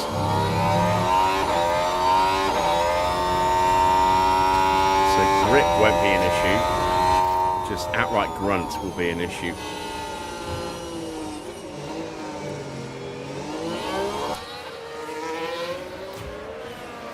Piastri has dropped back a little bit as they're coming through traffic. They're lapping Sainz now. Antonelli under pressure from Leclerc, and Norris is right there, and we've got a three-way fight. Leclerc gets through. Antonelli really struggling since that issue developed and his engine got worse. He was so comfortable at the start of this Grand Prix. And through goes Norris. So Leclerc back up to 4th, Norris back up to 5th. Antonelli, having led by a big margin, now down to 6th place. And Piastri is right there. And here comes Oscar Piastri. And he gets through as well. Antonelli late on the brakes. Swings through ahead through the chicane. And Piastri will have to try again. Behrman has got ahead and broken away from Hamilton. And we are about to get lapped by Ollie Behrman. Let's encourage that to happen through turn 3. Yeah, copy. So we lose the least amount of time.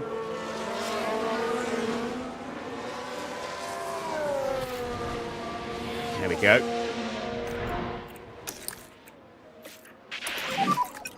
Copy. And let's see if we can stay with Behrman a little bit. There is Hamilton. He'll be coming up on us soon as well. Trying to chase down the Cadillac of Valtteri Bottas. We just saw it flash off the screen briefly. There he is.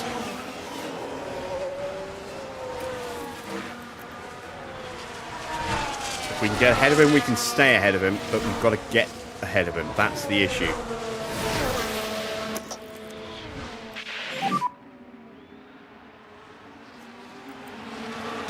Copy. Just checking we weren't in driving clean air.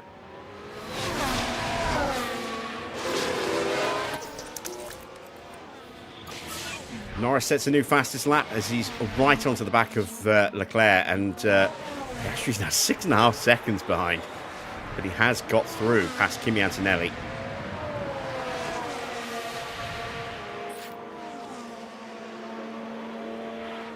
We're now just 2 seconds behind Valtteri, who might get pulled over here. This is the opportunity we've been waiting for.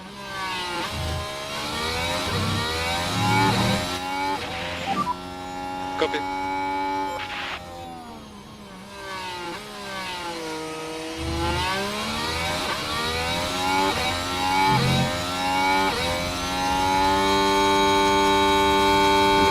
Right on the gearbox of Ollie Behrman if this is going to work out for us.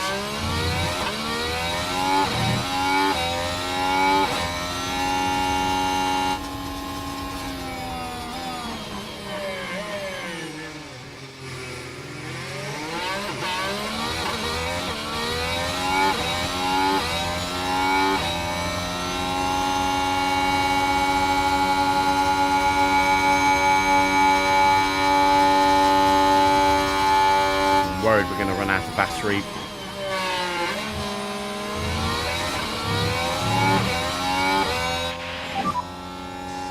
There we go, we're out of battery.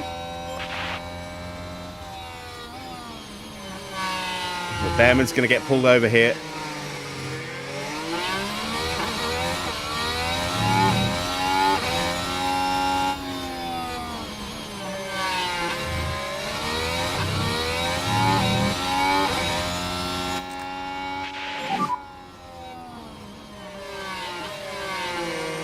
Copy. Yes! Whew. Had to work hard on that one. But we got ahead. Understood. Copy. Beautiful stuff. Understood.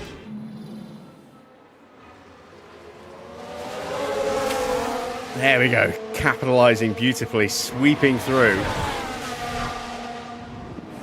Yes. And we are up into P19. It's so sad in some ways that we are so excited about getting P19, but it is, you know,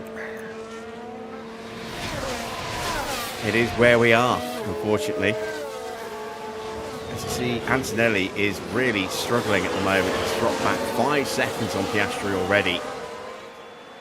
And there's every chance, as a result, we might even be able to pick off the Williams cars here if we can stay ahead of Valtteri.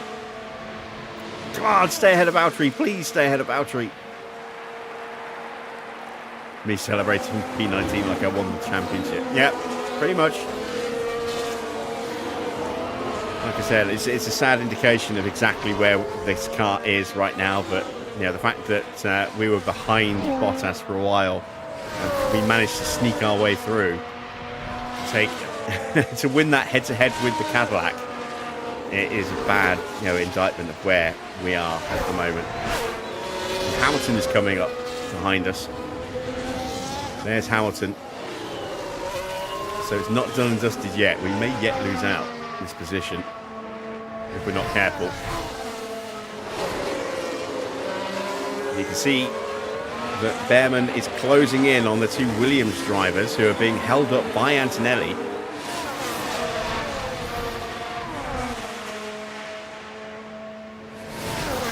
So we might yet have an opportunity against the Williams cars, as there is one of the Williams drivers trying to unlap himself. Did Albon make it stick? No, he didn't. He got blue flagged, and now there is Sainz lifting. Albon having another attempt to unlap himself.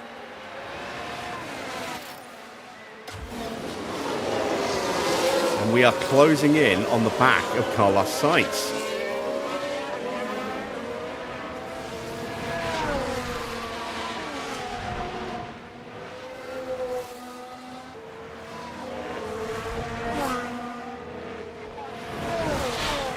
What pace is Antonelli doing right now?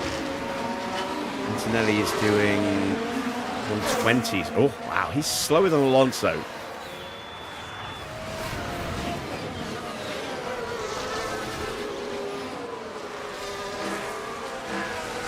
And we're not going to be able to use Bearman to help get past the Williams drivers, because that's already happened.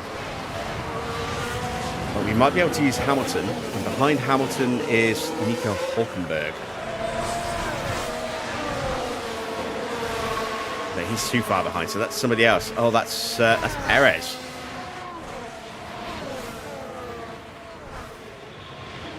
So Perez has caught up Valtteri. Stroll's now almost a minute behind Perez.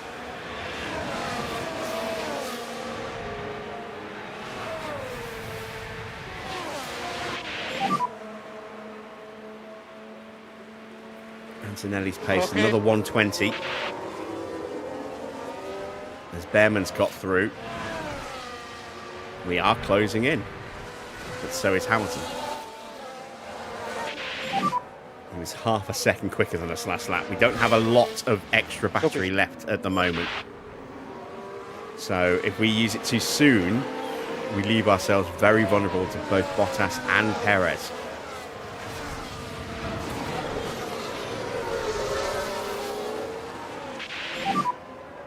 are struggling a little bit.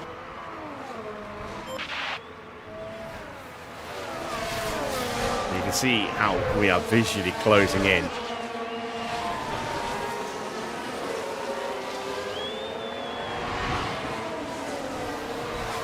The question now is, where are we going to have to lift to let Lewis through? And are the Williams going to do the same thing at the same time? Albon gets ahead of Sainz. He's going to try and get through against Antonelli. Antonelli blue flags him back. Sainz now having another run. And we are just half a second behind them now. Here we go.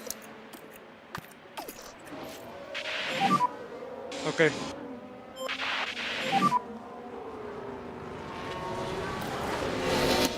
Copy. Okay, copy. Copy. Can we get an extra place here? Can we get 2 extra places? Okay.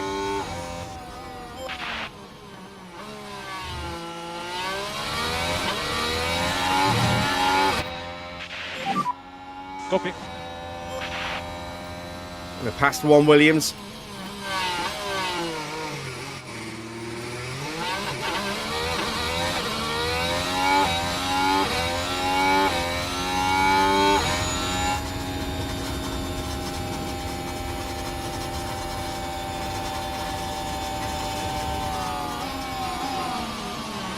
This is where it's going to happen, if it's going to happen at all. Go on, go on, go on, go on. Yes! We're out of battery again.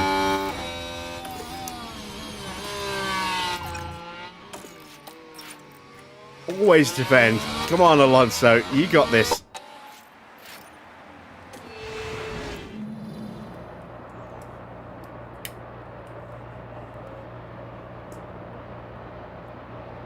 Give me a bye-bye, please. Let's go, guys. Ah, there was no enthusiasm at all there. Just, yeah, let's go, guys. That was a perfect moment for a yes, bye-bye. And Sainz has been picked up by Perez.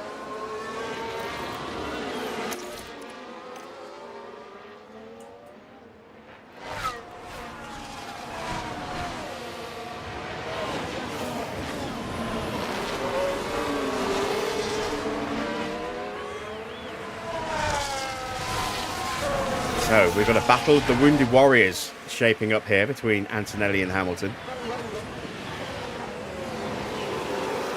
Perez having a little look at the back of Albon.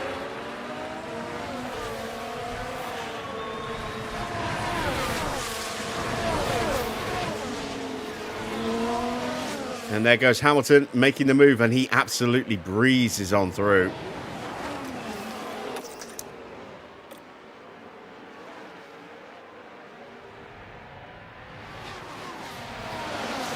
Trying to save up a little bit of battery where I can for this last couple of laps. Norris gets ahead of Leclerc. That could be crucial. George Russell has started his final lap. He's 18.5 seconds clear of Verstappen, who in turn is 18.5 seconds clear of his teammate Hadjar.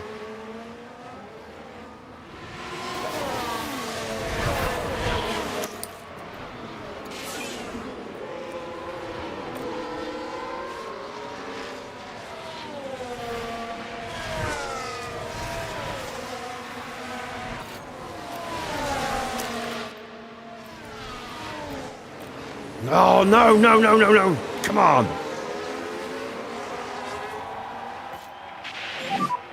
Copy. I cannot push any harder than this. Come on, driving clean air.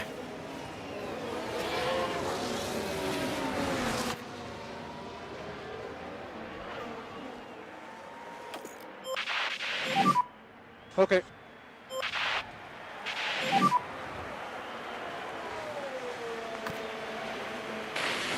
Copy.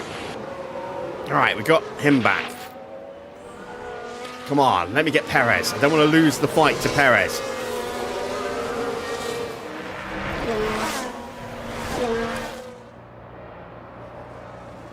Now this is what happened. Right, we're taking the second corner. The gap opens up for them.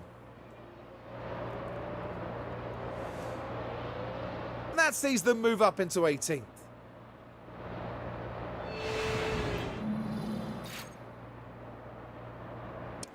This is our final lap.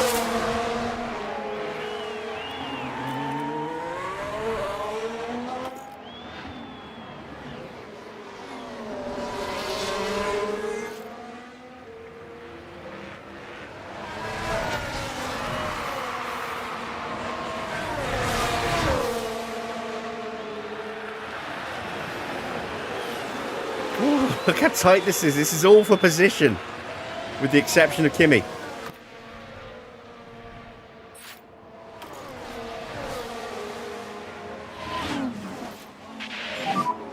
Checkered flag, checkered flag. Kimi's parked in the middle of the track, which is not helping at all.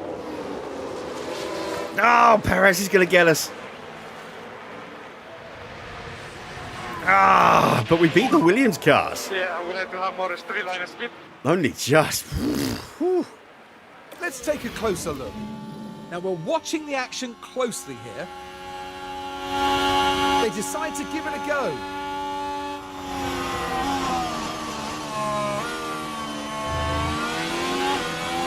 And up they go to 17th. Ah, so close. And we're out of fuel. Wow, we only just made it. Ah. I can't imagine Fernando Alonso And the car's will gone. want to dwell on that today. You know, I don't think many Not would seen have that glitch expected before. to see That's a them new one. finishing outside the top 10. They'll be aiming much higher than that, I assure you. And up he goes, George Russell joining the podium lineup after a memorable Grand Prix. That takes them up to 3 wins this season. They proved just so hard to beat. Plenty of smiles for the cameras as the drivers can let off some steam here in Montreal.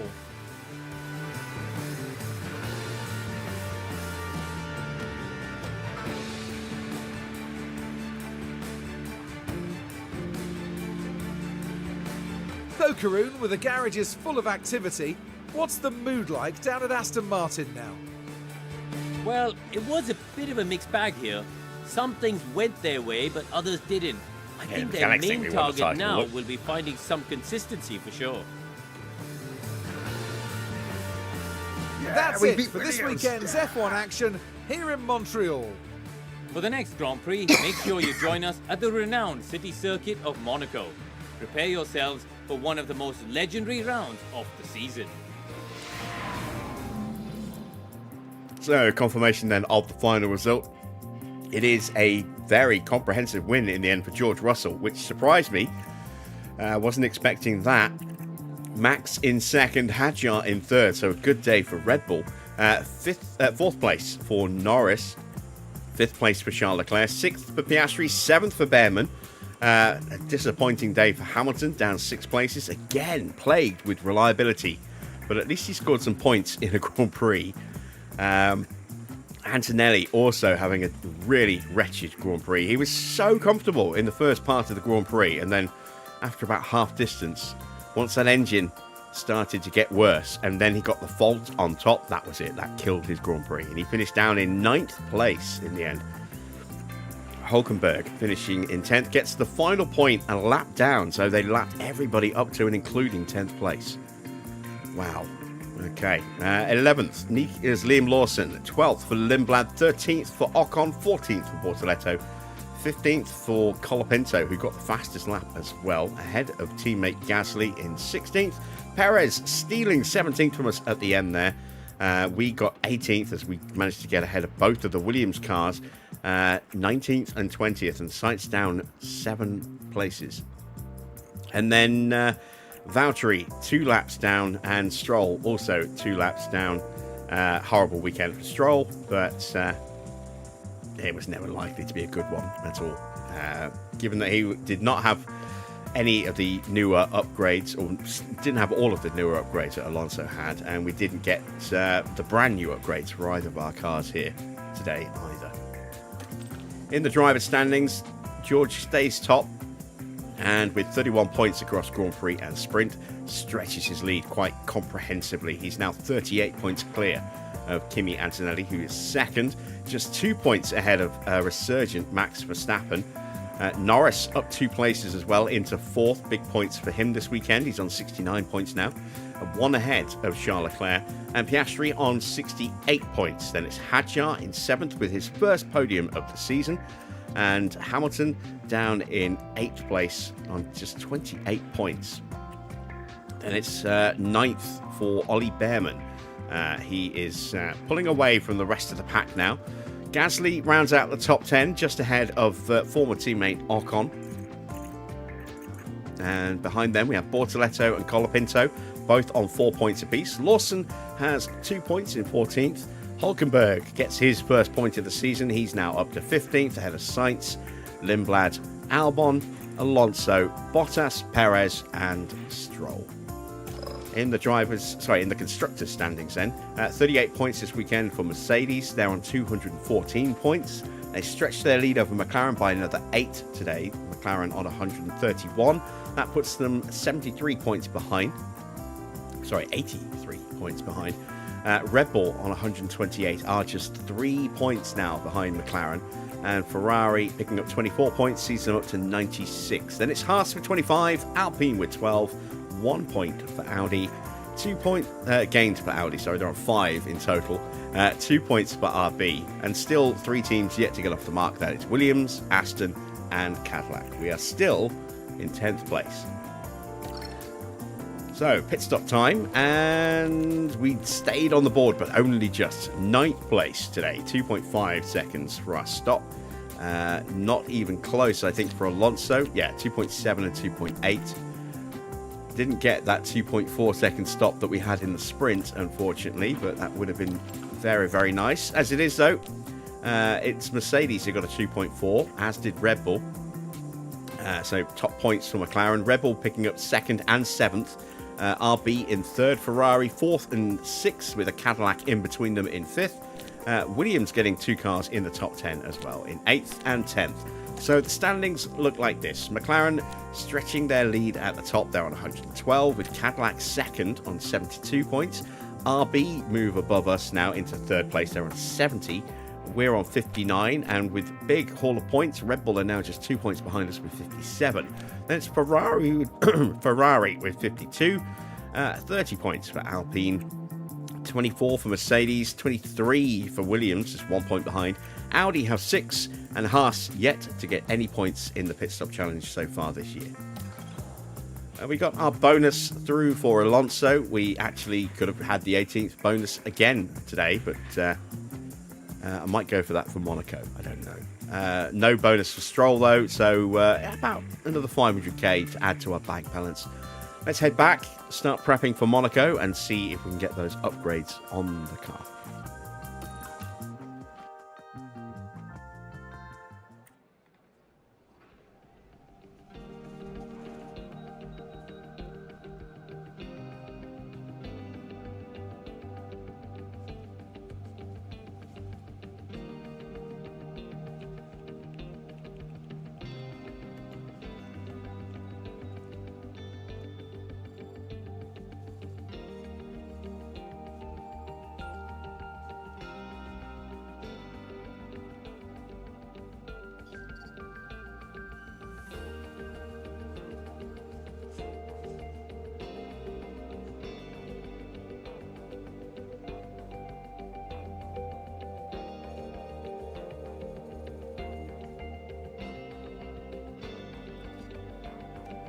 Okay, we have 11 days to go until we go to Monaco. So, let's have a look at our inbox first of all. We've got something purple in the inbox. Is that a response from the contract offer we sent to Stroll to reduce his wages this year?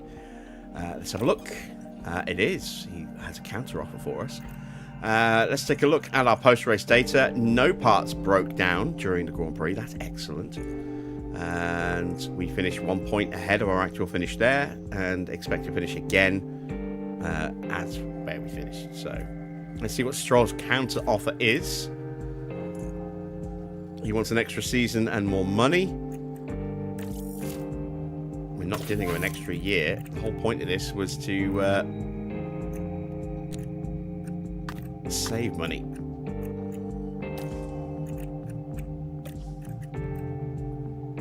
Because he's on 12 mil at the moment. A million. Let's give him a race bonus.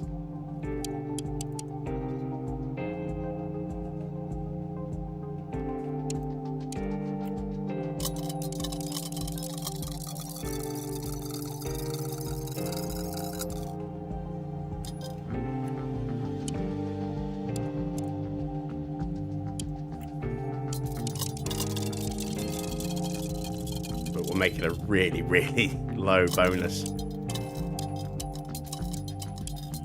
A carrot for him to chase. I don't think he's ever going to get 18th this season, and we can even make sure that he never hits that bonus. But we'll offer him a race bonus. We're offering 10 mil a season for this season only, and then he's out at the end of the year.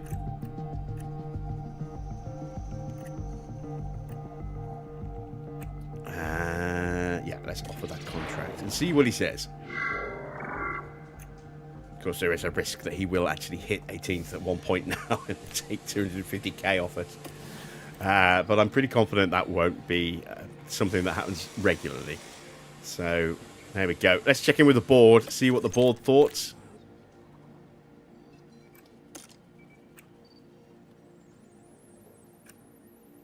They were happy. They were happy. That's good. He won't accept it. I must pass the other line. Well, not necessarily. I have had offers go through like that. It depends on his own personal state of mind. I mean, he's okay at the moment, but it would certainly help if it was over the line, but it doesn't necessarily need to be. It just needs to be in that blue window, and then we've got a good chance. So we'll see what happens. Right. Manufacturing complete. Go to car parts. We've got one new chassis. We need another one. Let's add another one on. This is so that we have a second one. We've only got one at the moment. We are going to fit that to Alonso. There we go. Stroll will stay on the older spec. I'm okay at the moment on front wings. I need another rear wing. Nope, just one. There we go. And now I can install that rear wing onto Stroll, knowing I'll have a spare. Side pods, I've got the new side pod. We're going to fit that to Alonso. Underfloors, we're okay on underfloors. Suspensions, I could do with another suspension as well, but I don't have the money for that. We do have a new suspension on the way soon, I think. Yeah, I say soon. 2.5 weeks away. 3.5 weeks away for a new rear wing. I've got no money left to do anything else at the moment. Take a look at the inbox and clear that email off. Let's go to our calendar. So we've got about a month until we get our next money through from the sponsors. Our research project will finish just before we go to Monaco. That's our chassis project. There is our extra chassis there. So we'll have a spare on race day. Could have done with that a day earlier. Too late to do anything about that now. I didn't want to rush it through and pay through the nose to rush it. Is there anything else that we can do? I can maybe make an offer.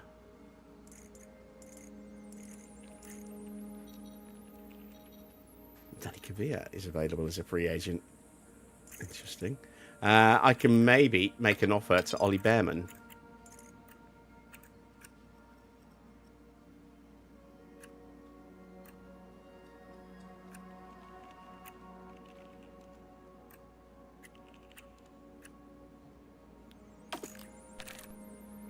Why is he listed as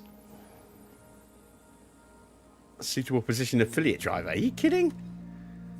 He's better than Stroll.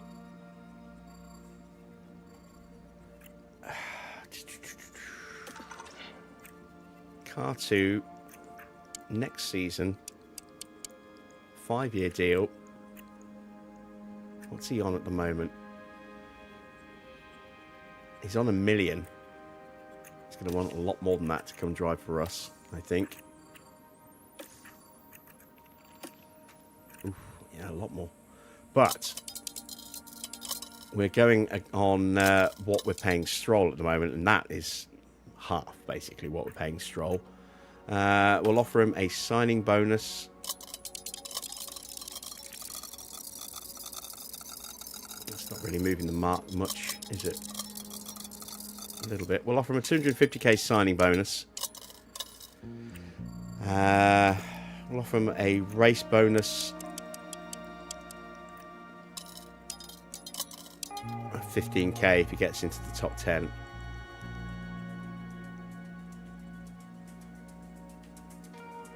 And that's only going to be a $500,000 buyout fee at the end of the year.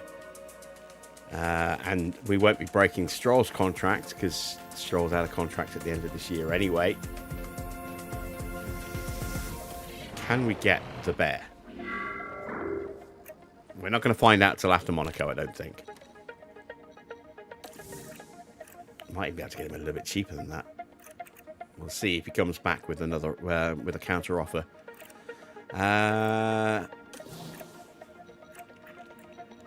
We've got Alonso tied up on another 3.5 years, and we've reduced his wage down from 20 million to 17.5. So he's out of contract at the end of 29.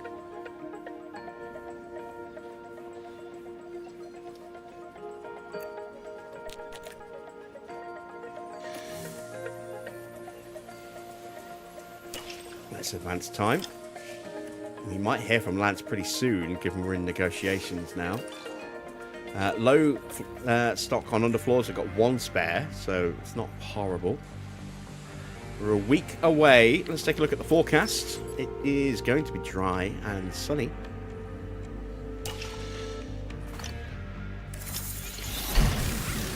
We've got our spare rear wing. There we go.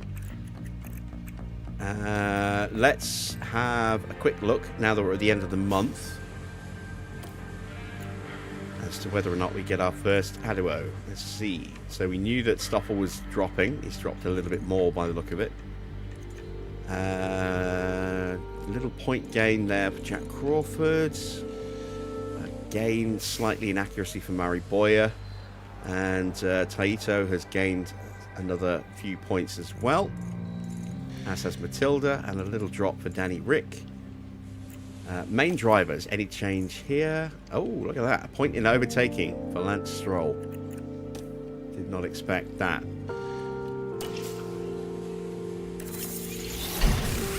We've got our spare side pod. There we go. I am going to fit that to Stroll's car. And I've got $1 million in the bank, so I can immediately go ahead and make another one.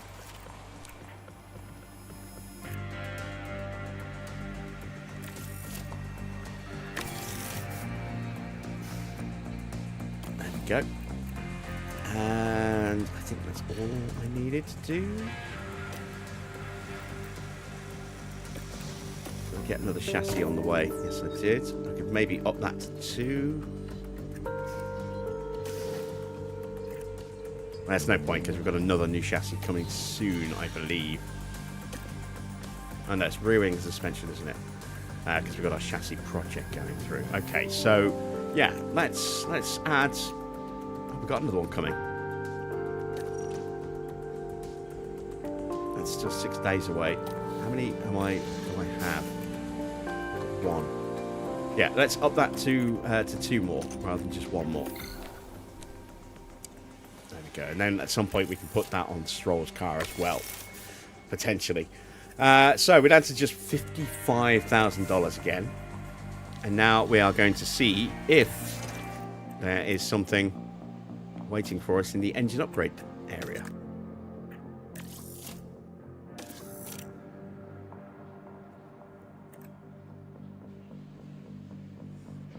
So, we need to load our database.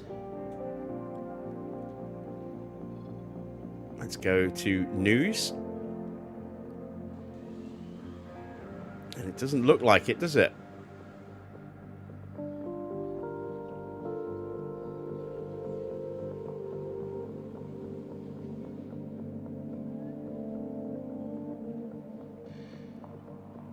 Yeah, no turning point yet. That's post-race, post-race, post-race, post-race, post-race. I can't see what that one is.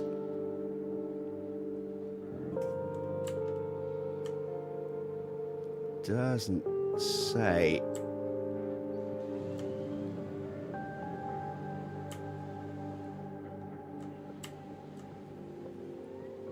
Okay, so regenerate news. Yeah, I guess we just don't have an Aduo just yet. Okay. Unless it's automatic. Let's take a look at engines. Doesn't look like anything's changed on our engine. Power thresholds are still the same.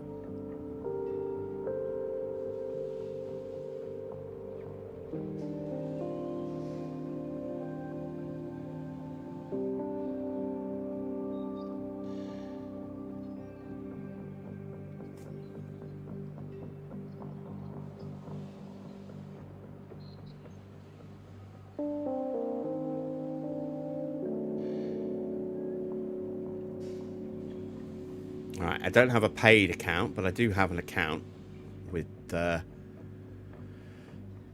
on Patreon. So let's see if I now get news.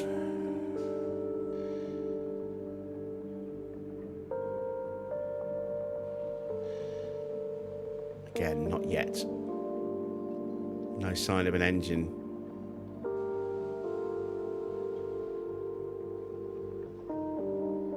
Okay, I mean, they're supposed to be free for everybody. I've not used them yet, so I honestly don't know how this is going to work.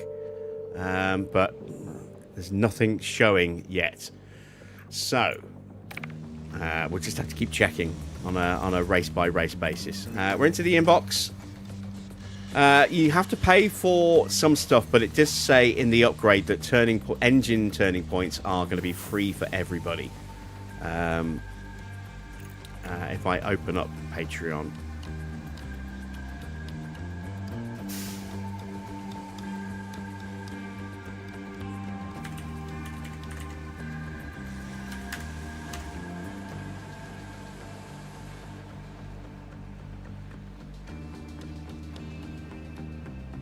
And let's see if I can find the relevant post.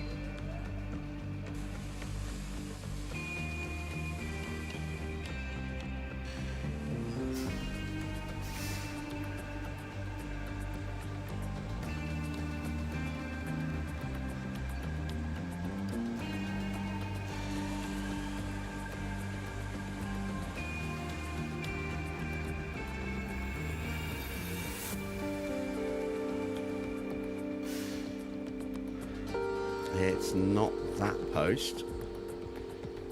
Let's see if I can find it. I actually went looking for it the other day as well.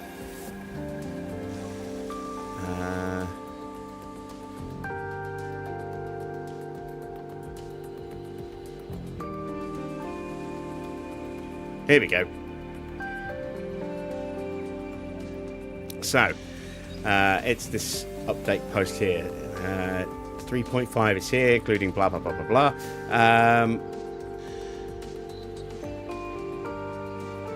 I've also introduced free engine turning points for everyone. Every quarter of the season, the least competitive engines will receive performance upgrades inspired by how the 2026 real-life engine regulation system works.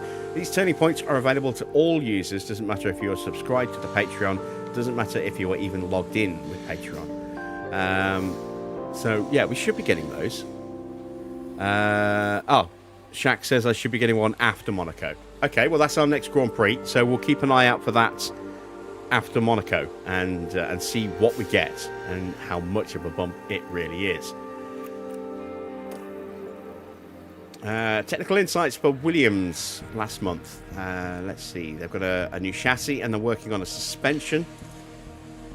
Spotlight on Red Bull. It could be going better, but we're where we're expected to be. Well, I mean, they're third in the standings, but only by 3 points to McLaren. So they're actually in pretty good shape because I think they would realistically have expected to be behind Ferrari. Okay, let's get some pit crew training done and then we'll end our stream. Let's clear everything out, go to cumulative. We're going to start the month with 0 fatigue. That's what I like. We are going to go with heavy gym training to just capitalize on the fact that our fatigue is 0.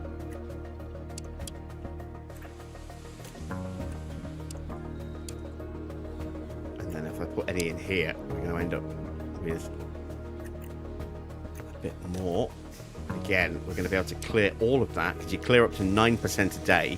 So we're going to be at 6% by the end of Wednesday, so 0 going into Monaco. Can I get away with a bit of training in the morning? No, not really. Unless... About... It's 1% fatigue. I don't mind 1% going into Monaco. Coming out, that means I can then put a morning in here, I think. Do gym training to 0 for Spain. So we've got back-to-back Grand Prix coming up. And then we'll take that day off on the Monday. Let's put some car building in there. And let's work on boosting everything else in the background as well before we go to Austria. And I wonder if we're going back-to-back between Austria and Silverstone.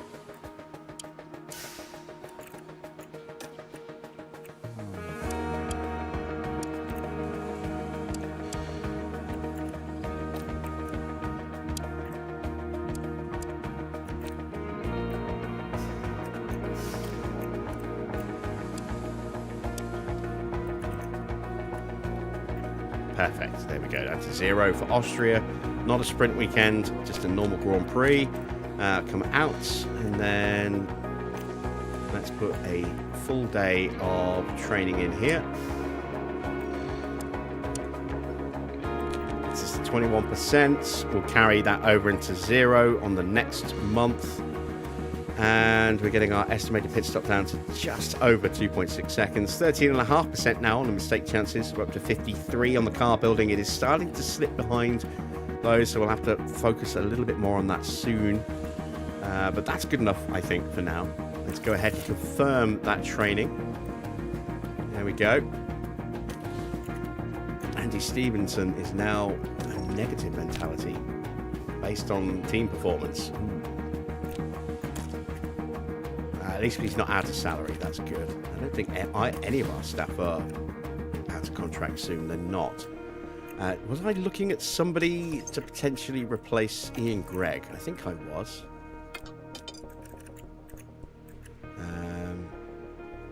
I was going to scout them, and I didn't have any scouts at the time. Let's scout Peter Mashin. And we'll scout Sean Whitehead as well.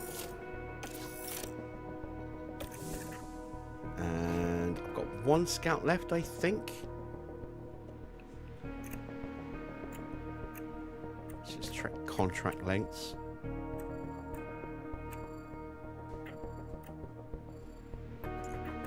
Yeah, below that, there's not really much of an improvement. So,